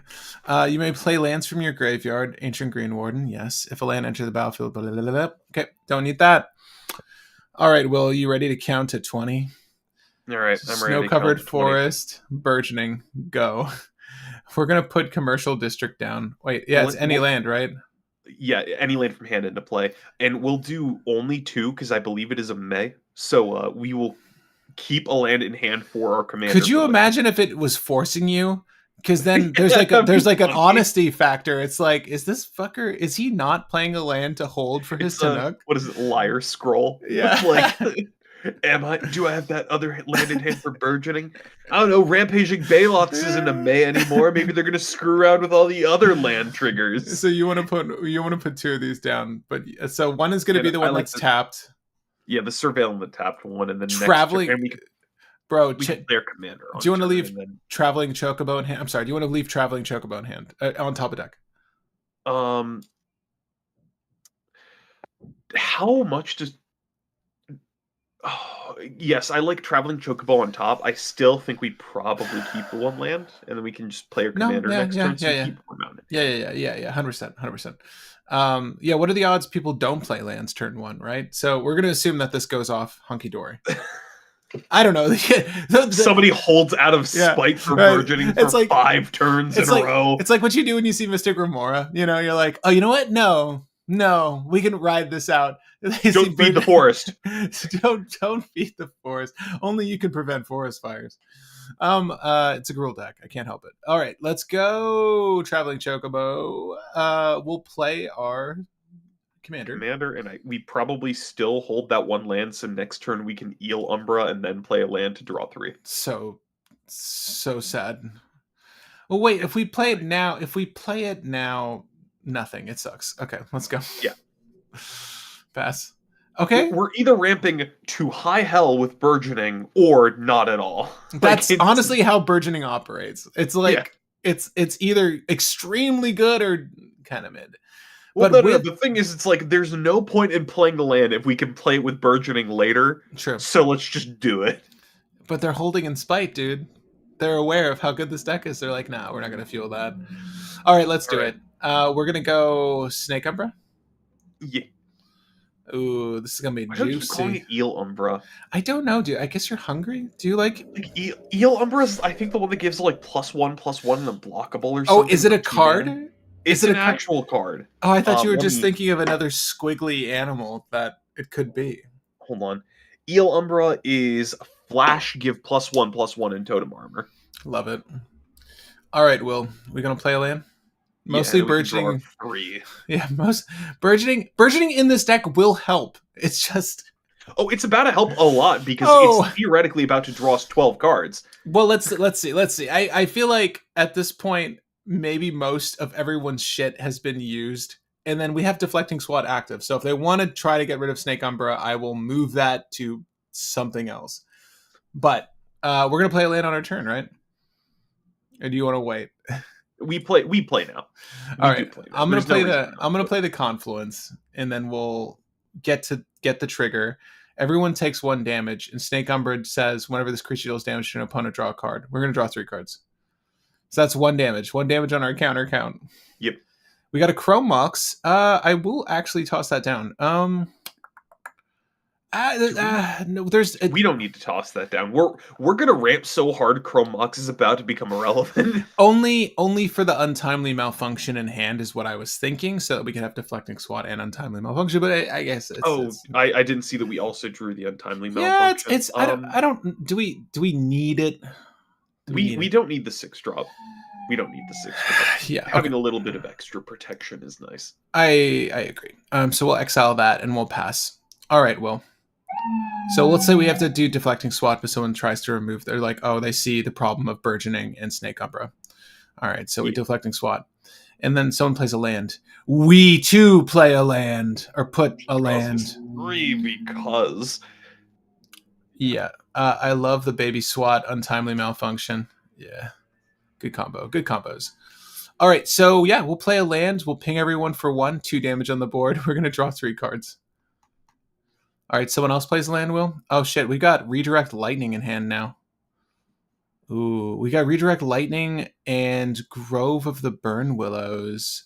I guess we need mana fixing here. Each opponent gains 1 life? Oh, this is... Will, If we It's tap, fine. if we It's tap, fine. We're gonna be burning them away more. I know, but if we tap Grove of the Burn Willows, we have to take away a damage from that counter. We can do it. Yeah, That's it is. fine. To be fair, I don't think we're gonna even need to play Burn Willows. But No. we definitely play Traveling Chocobo here, and then we just start playing as much as we can. Let's just say that we also get one more lands. 2 people play lands of the 3. Usually people shit the bed on turn 3. Like you Yeah. could be mana screwed, right? So we'll get one more. Everyone takes one more damage. The count is 3. We draw 3 cards. All right, our turn. Our turn looks pretty That's also And just like every benefit to our opponents. Let's just say we had to use the redirect lightning as well. We'll pay life for it. we'll say that we use the untimely instead of redirect Sure. lightning, just in case we need the mana. Sure, I like that. Soul Also, Ring. reminder: Traveling Chocobo says we can play lands from the top of our library. I'm sorry. Wait. Well, that doesn't work in tandem with. Not with burgeoning, but for our land for turn. Oh we can yeah. play- We'll definitely want to use the top of library instead. All right, dude. So Let's Soul Ring first. first. Yeah, let's do Soul Ring off the mountain, and then we'll do the Chrome Mox green and the Soul Ring for the Traveling Chocobo. The top of my library is a Sylvan library, of course. If a okay. land, well, we're about to play land for turn, right? Yeah. Sure. We'll skip Burn Willows. We'll put the Carplusian Forest into play, zap everyone, and then we'll go 1, 2, 3. Top of the deck is Life from the Loam, just so we have that information. We have Starting Town for off turn and the Grove of Burned Willows.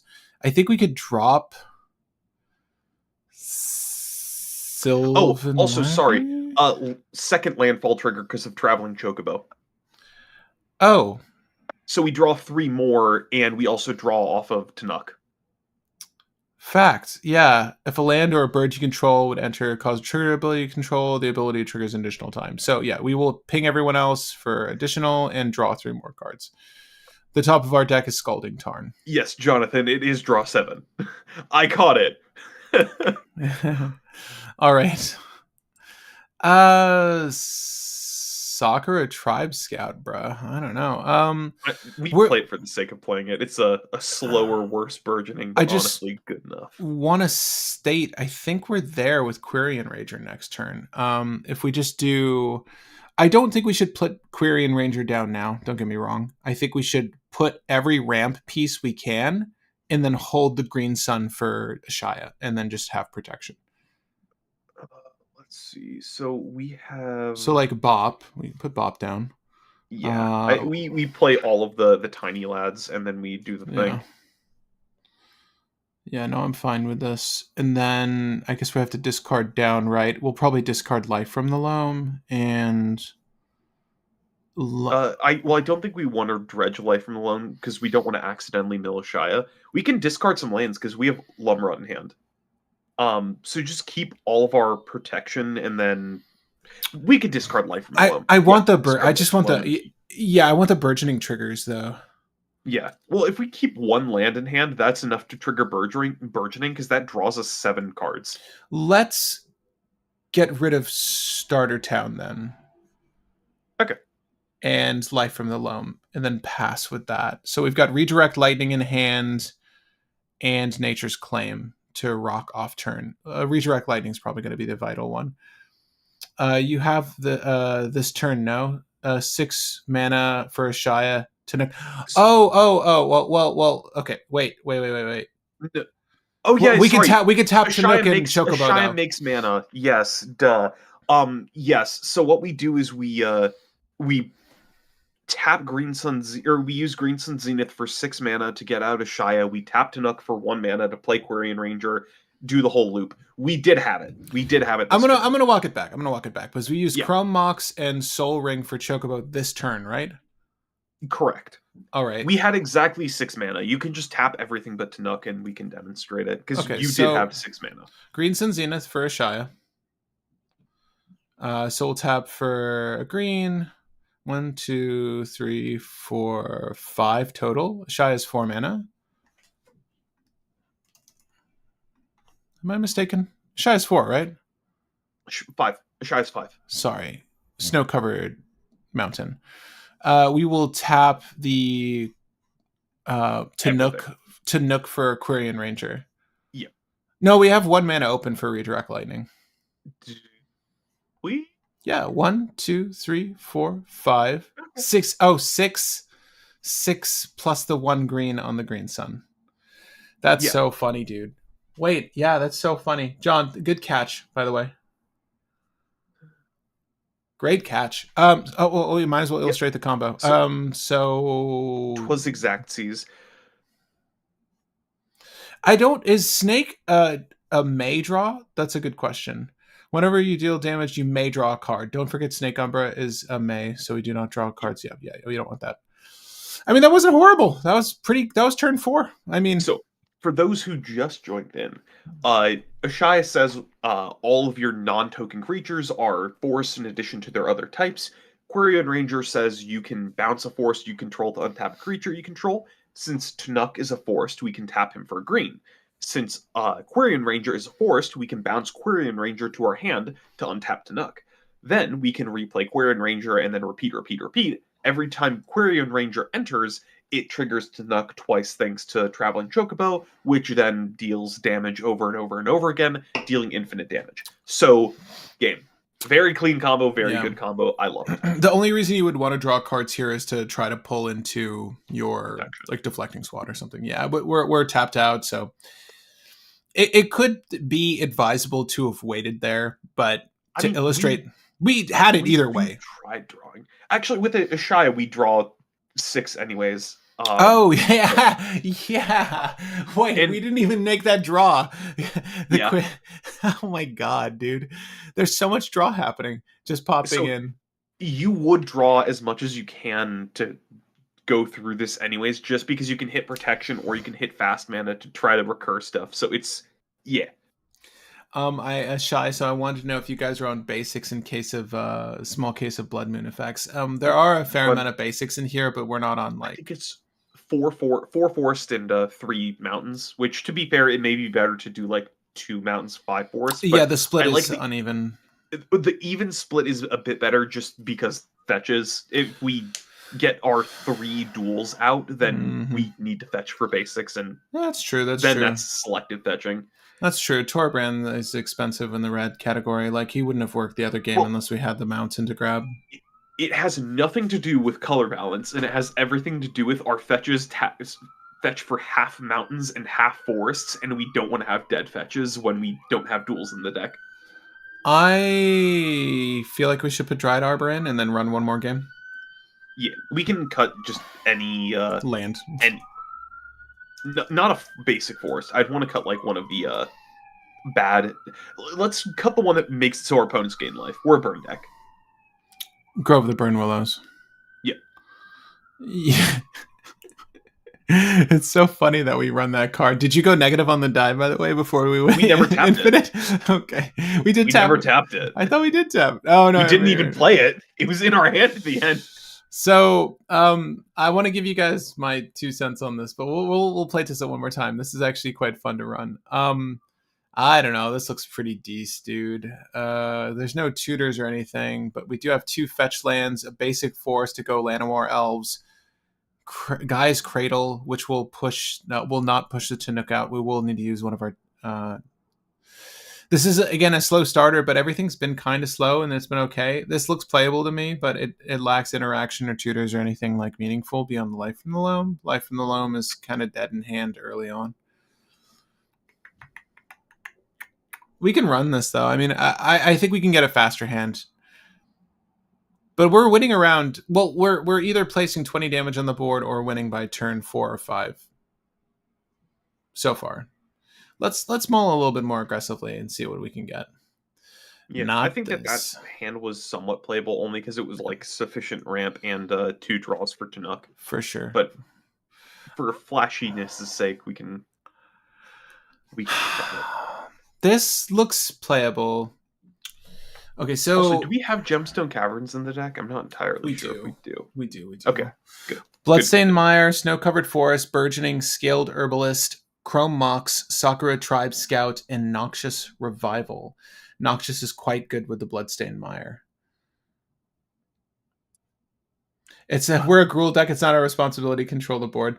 That's fair. I think having some amount of interaction though is important. I think a lot of people can be greedy, so being able to at least have some say so, even if you're not averaging the same amount of spells as like a blue deck off turn, you should have some say in the course of the game, right? It shouldn't be solitary, and it feels that way when you play mono green for sure, and that's really just because it's hampered by the range of its effects. But Gruul has a little bit more action and has a little bit more say so. So you should try to manage things. But also, there will be things you need to remove, like stacks pieces that could hamper you. So I don't disagree though. It's like I don't want to put the onus of like handling the board on us. So being greedy with this list is fine, especially in a vacuum. But I definitely get what you're saying.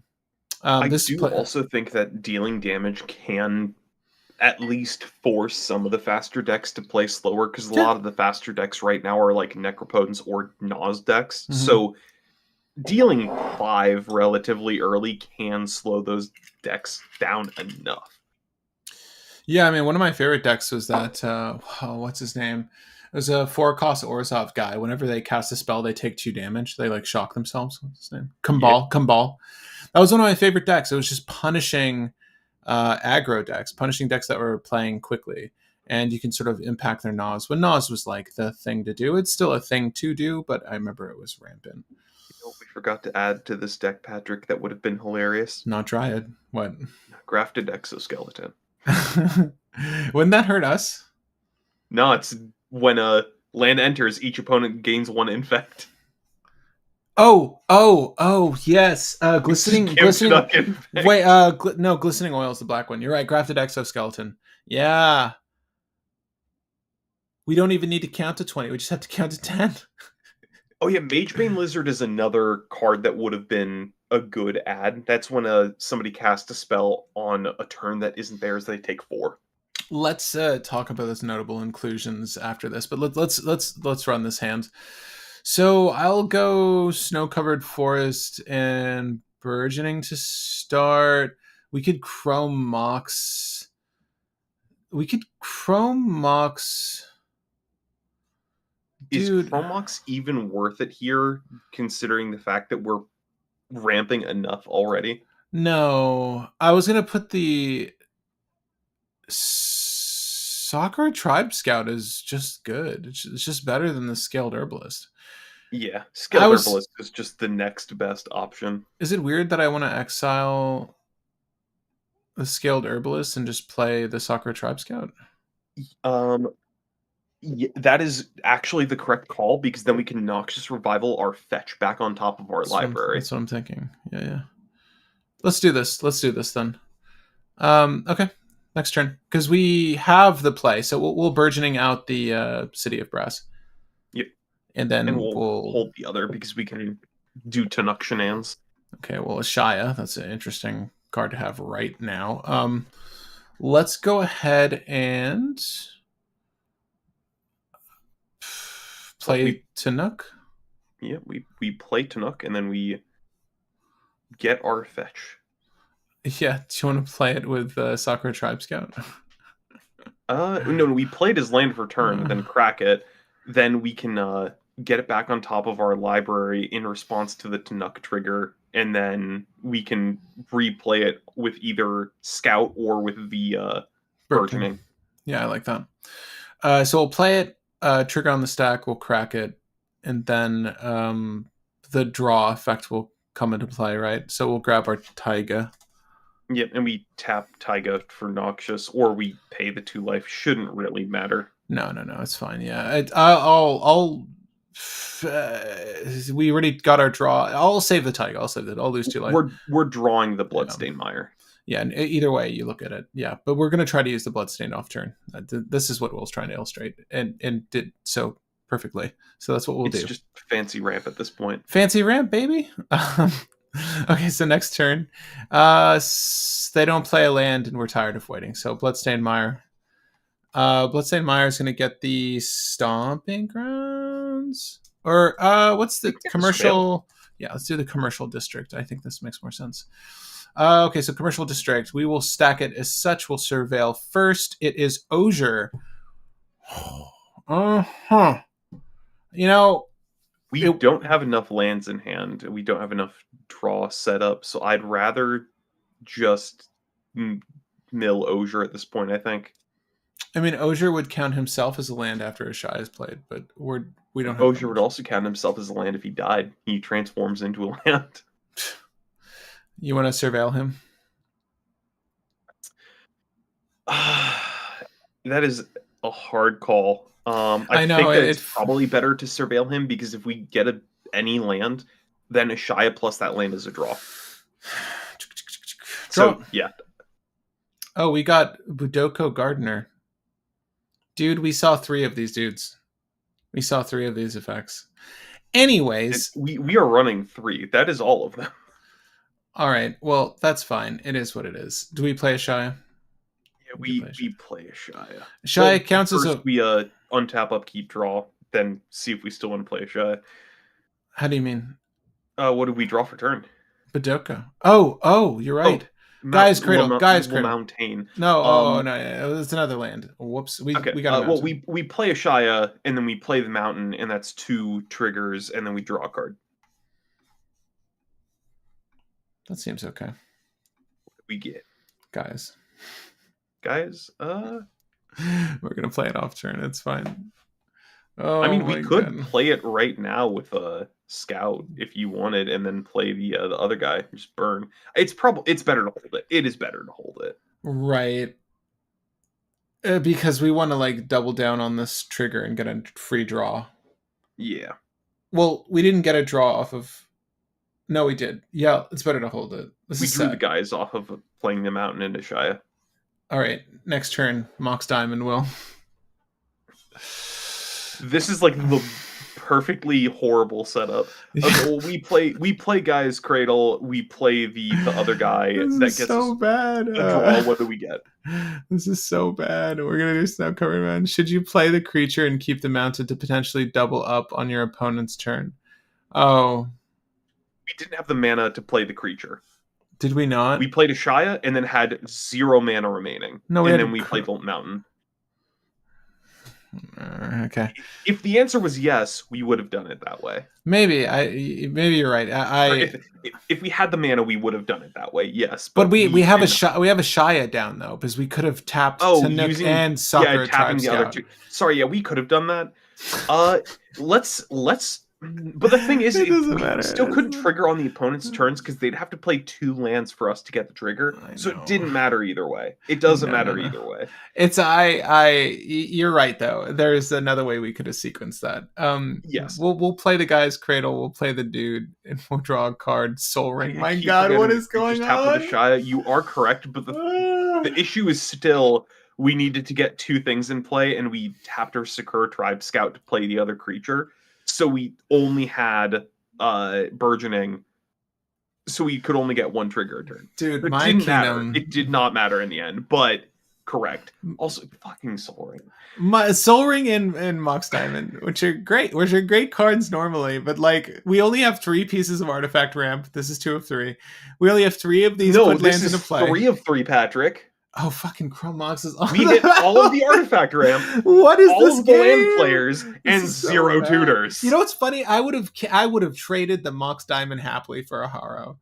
I would have traded it for anything other than Mox Diamond. This is so bad, dude.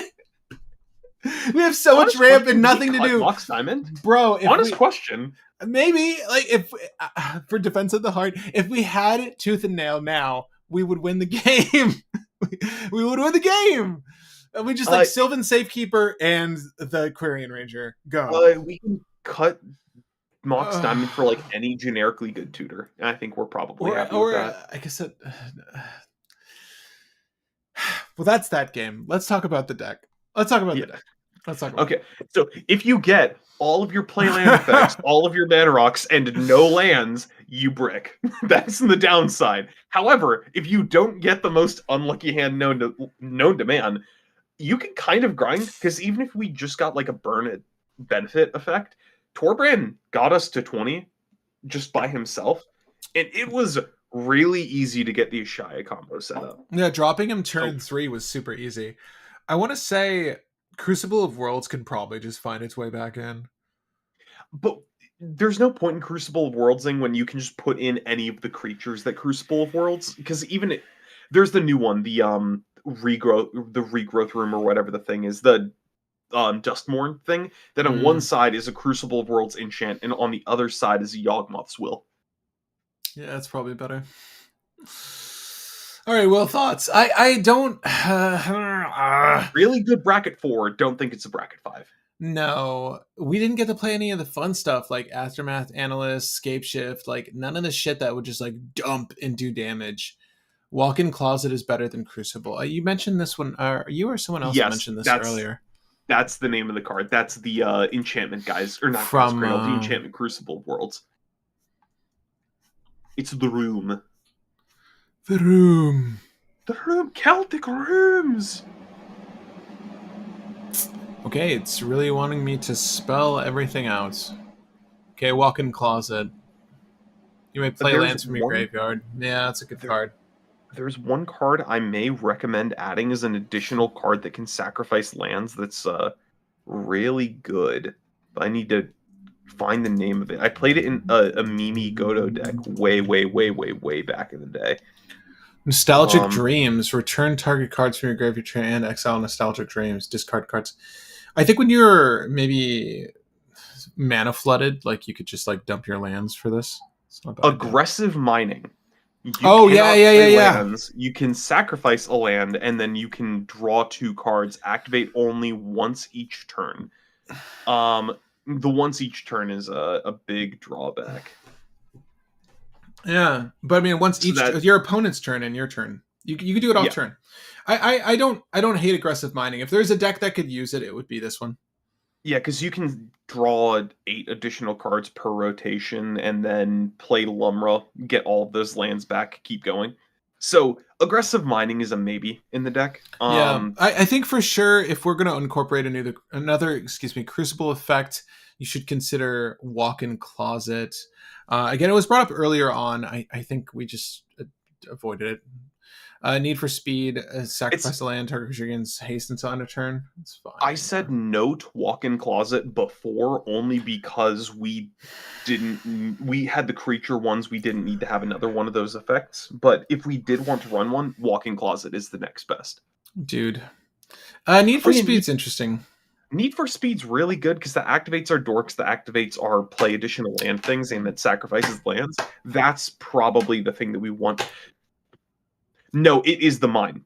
But it's the mine only because with the mine it draws us cards, and it can be blown up with one of our own removal when we need to actually get rid of it. And we can kind of get around not being able to play lands with burgeoning and all the put lands into play effect. So I think the mine is what is it? Aggressive mining is probably better. I put But it in. if we I want put to it sack in. all of our lands and recur them immediately, Need for Speed is better. Do I take out Sylvan Library for aggressive mining? We take out Mox Diamond for aggressive mining. Fair. All right, guys. That's the deck. Also, really quick, you know what we take out Sylvan Library for, or we take out the next worst card in our deck for? Collector Oof. We could run it. Yeah, it does nothing to us. It brutalizes everyone else. We could run it. We could run it. Well, We're going slower enough. We're going slow enough to where it makes sense that we should halt the game. I also think that Sylvan Library is probably not the remove. Like we when you're in situations like what we just had, you probably do want draw outside of lands. So obviously the traveling chocobo is like a house. Like we can't rely on that every single time. But Doko Gardener could probably come out, or one of the 2 cost ones. Which one's worse? Well, the thing is, I like the 2-cost land rampers just as an option. The thing is, we just drew Besage you every game. It was pretty bad. But on the games where we don't, those land players do help a lot. I'm gonna take out. If we did have to cut Calling one, I'd Card? just say flip a coin. They're both the exact same thing. One's an elf, one's a what is it? A lizard. It's elf is probably a better creature type. No, it's get rid of the elf because somebody might be running Priest of uh Titania. Priest of Titania. Yeah. Wait, none of them are elves. Isn't Llanowar Scout an elf? No, it's Sakura Tribe Scout. It's a very much a snake shaman. No, Llanowar Scout. The 1/3, the 2 mana 1/3 that lets you put a land from your hand into play. Oh, did you already cut? Oh no, we cut the Llanowar Scout for the monk, the Yeah. more fun one. Never added that. Yeah. The I'd say that the lizard is probably worse because the other one inevitably flips into a guy that just makes massive tokens that can beat face. Usually irrelevant, but sometimes that might be relevant in a game. We could also toss in Court of Calling if we wanted. We could toss in potentially Eldritch Evolution because just finding Ravenov Excavator would have been fine on pretty Yeah. much any of those games. Take out the elf. Which elf? Sorry, guys. This deck is fine. I think it did what we wanted it to do. We just got very unlucky with that last round. I think it's fairly balanced. We got a lot of lands that first game, which was fine. Again, it still worked, but I don't really want to see that many lands ever. Patrick, all those lands are potential draw. Right. No. I'd rather the fetches, my guy. Unless we've got like the Tribe Scout on the battlefield.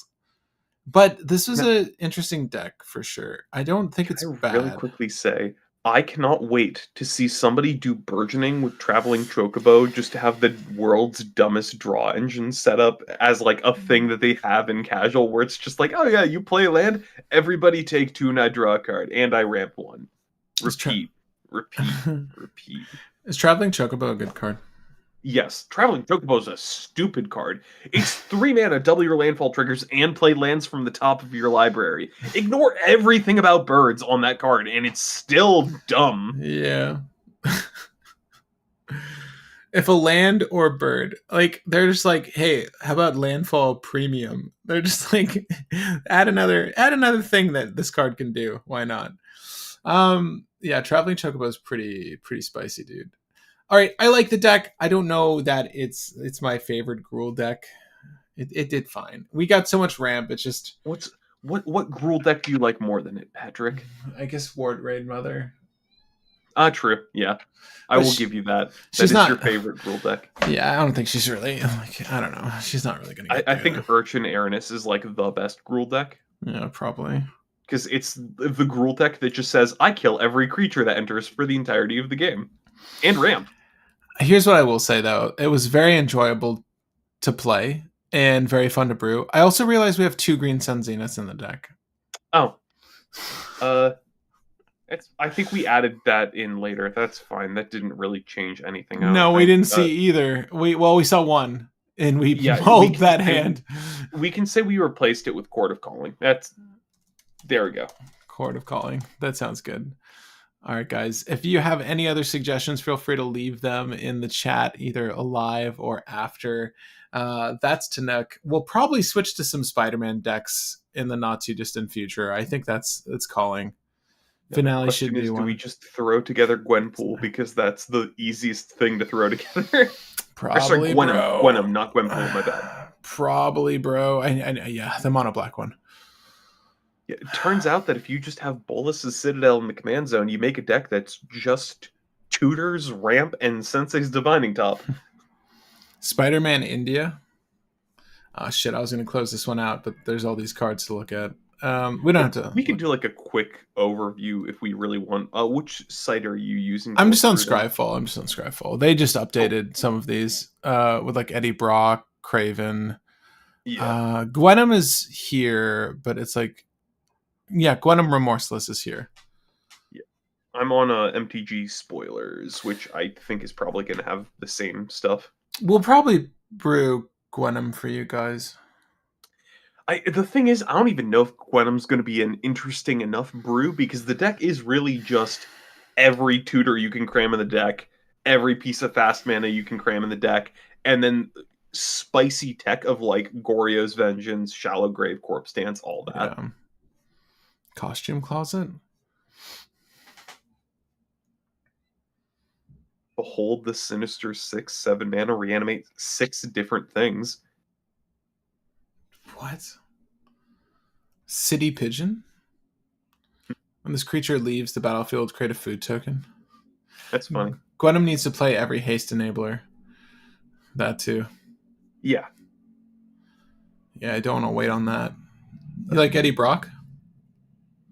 Eddie Brock is interesting. He's like the inverse of Yorgel Moltani, but he cares about cost as opposed to power.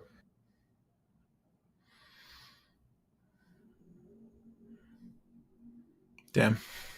Yeah, Mysteria makes a 3/3 blue illusion copy of each non-token villain you control and exiles them when he leaves. That's funny. I love his art. He's just like dancing into frame. Norman Osborn. Wait. Oh shit. Dude. Wait. Hold on. Am I reading? Sandman is stupid. He's actually like a really, really strong, like dumb power guy. Sandman, shifting scoundrel, 1 green for a star. Stars equal to the number of lands you control. He can't be blocked by creatures of power 2 or less, and you can pay 5 to return him and a land from your graveyard to the battlefield tapped. He ramps. He ramps as a positive to bring him back over and over and over again. You don't ever pay commander tax. So you just greater good him, and then discard some lands from your hand if the power's not high enough, and then bring him back with the land you discarded. That's actually kind of sick. He's very much a greater good commander. Yo, that's really sick. I haven't seen the Prowler yet. Whenever a villain you control enters, Prowler connives, draw a card, then discard a card. If you, yeah, okay. Electro's another Bergie. That's interesting. Avenge me! Spells you cast from your graveyard cost 2 less to cast. I say that line maybe like once or twice a day. Craven. Is Craven any good? Kids like Craven these days? Whenever the creature an opponent controls the highest power dies, draw a card, put a counter on Craven. Yeah.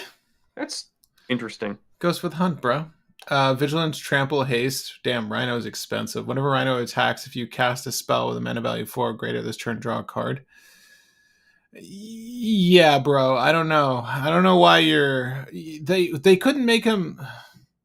They couldn't make him like a 7/7, so at least you have like a fun way to like potentially knock someone out in 3 turns or something. Oh, we have Norman Osborn as a card.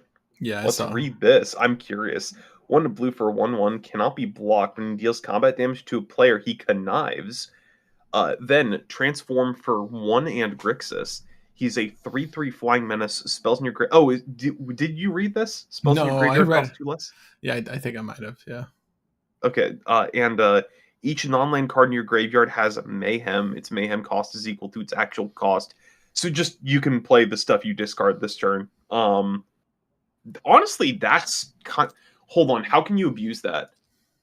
There's some BS you can do with Sensei's Divining Top, and that isn't there, because if you discard Sensei's Divining Top, you can replay it from the graveyard to put it back on top, and then do something with like maybe what is it called? The thing that says when a player draws instead, they discard a card and draw. You're talking about that's a black card. Chains of Mephistopheles. Yeah. There's something there. Interesting. Yeah, Norman and Goblin seem pretty dope. I'm not gonna lie. Ultimate Green Goblin. Beginning of your upkeep, discard. Spider Rex. Wait, is the Green Goblin? Okay, thank God he's flying. Okay. Spider-Man. Spectacular Spider-Man? Yeah. Yeah, just protection. He protect. Dude, I love all this art. I love all this art so much. I've seen some really cool spoils from the set. Like, I'm super happy with what they're doing. Ultimate Green Goblin. You just discard stuff to make treasures on upkeep. Not bad. Daily Bugle. We'll end on the Daily Bugle. Daily Bugle's hilarious. Great card. I think the Normand Osborne has legs because there's definitely something you can do with both cost reduction and giving all your stuff mayhem. There's something there. There's something dumb there. I just need to like actually math out the combo. Well, he doesn't actually discard cards himself, right? Yes, but he doesn't. He shouldn't need to. He should be fine. What are you, frantic searching or something? Well, no. Just if you have effects that make you discard when stuff happens, he just lets you keep playing into stuff. There has to be some combo with him, even if you're just doing Wheel of Fortune into Windfall. Actually, what's it called? Opus Thief. Green Goblin Opus Thief. It seems really good. Should we build the goblin? We could. For those who don't know Opus Thief. Oh, actually, hold on. You know, he does have a discard effect, Patrick. He has Connive on the front side, and his back side just says cards in your graveyard have mayhem. So if you discard a card to the front side, then flip him over, you can cast that card you discarded. That's true. Interesting. But yeah, I think the game plan would be like actually, It's an expensive flip. Are there enough effects that just say discard a card, draw some cards, make a treasure? Because you have all the like big score effects. You can chain those together at the very least to do something. And then if you have actually hold on, does if you cast a card from graveyard for its mayhem cost, just mayhem does not make you exile the card. So you theoretically could flashback it, or you can do stuff to return cards to hand to re-discard to do it again and again and again. And wait, hold on. Yeah, no, it's a different instance of the card because it goes from the stack back to the graveyard, so it loses mayhem the second time. I like that the cost of his transform is at the top right. Is that new? Green Goblin. No, it's not it's not inherently transform. It's a modal card. But you can transform it as well. So you could just play it as the Green Goblin from the command zone. You do not need to play Norman Osborn as the start. Is that a fact? Yeah, because you see at the bottom of the bottom left side, it's a modal. Huh. All of the other ones are the same. They're modals that you transform into. Is this new? For this set, yes. Oh, did we share the... We did not. Well... Tony, thank you for asking. You are an angel and a saint. The deck list is in the description. Guys, join us next week for a Spider-Man build. I can't promise what it'll be, but it would be fun to do something from Spider-Man. I'm kind of hyped for the set. Probably either Eddie Brock, Norman Osborn, or Gwenpool, or Gwenum. One of those three more likely than not. Well, guys, till then, good night. Enjoy the U.S. Open and have sweet dreams.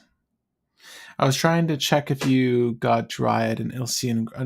No, Dryad Arbor, yes. Not Dryad of the Ilsean Grove. The tap for any mana. We weren't too worried about that. I think you also get to play additional land or look at the top of your deck or something. Dryad of the Ilsean Grove is the taps for mana of any color. If you have a creature of power 4 or greater, he taps for 2 instead. Yay or nay? I think we had enough ramp last game.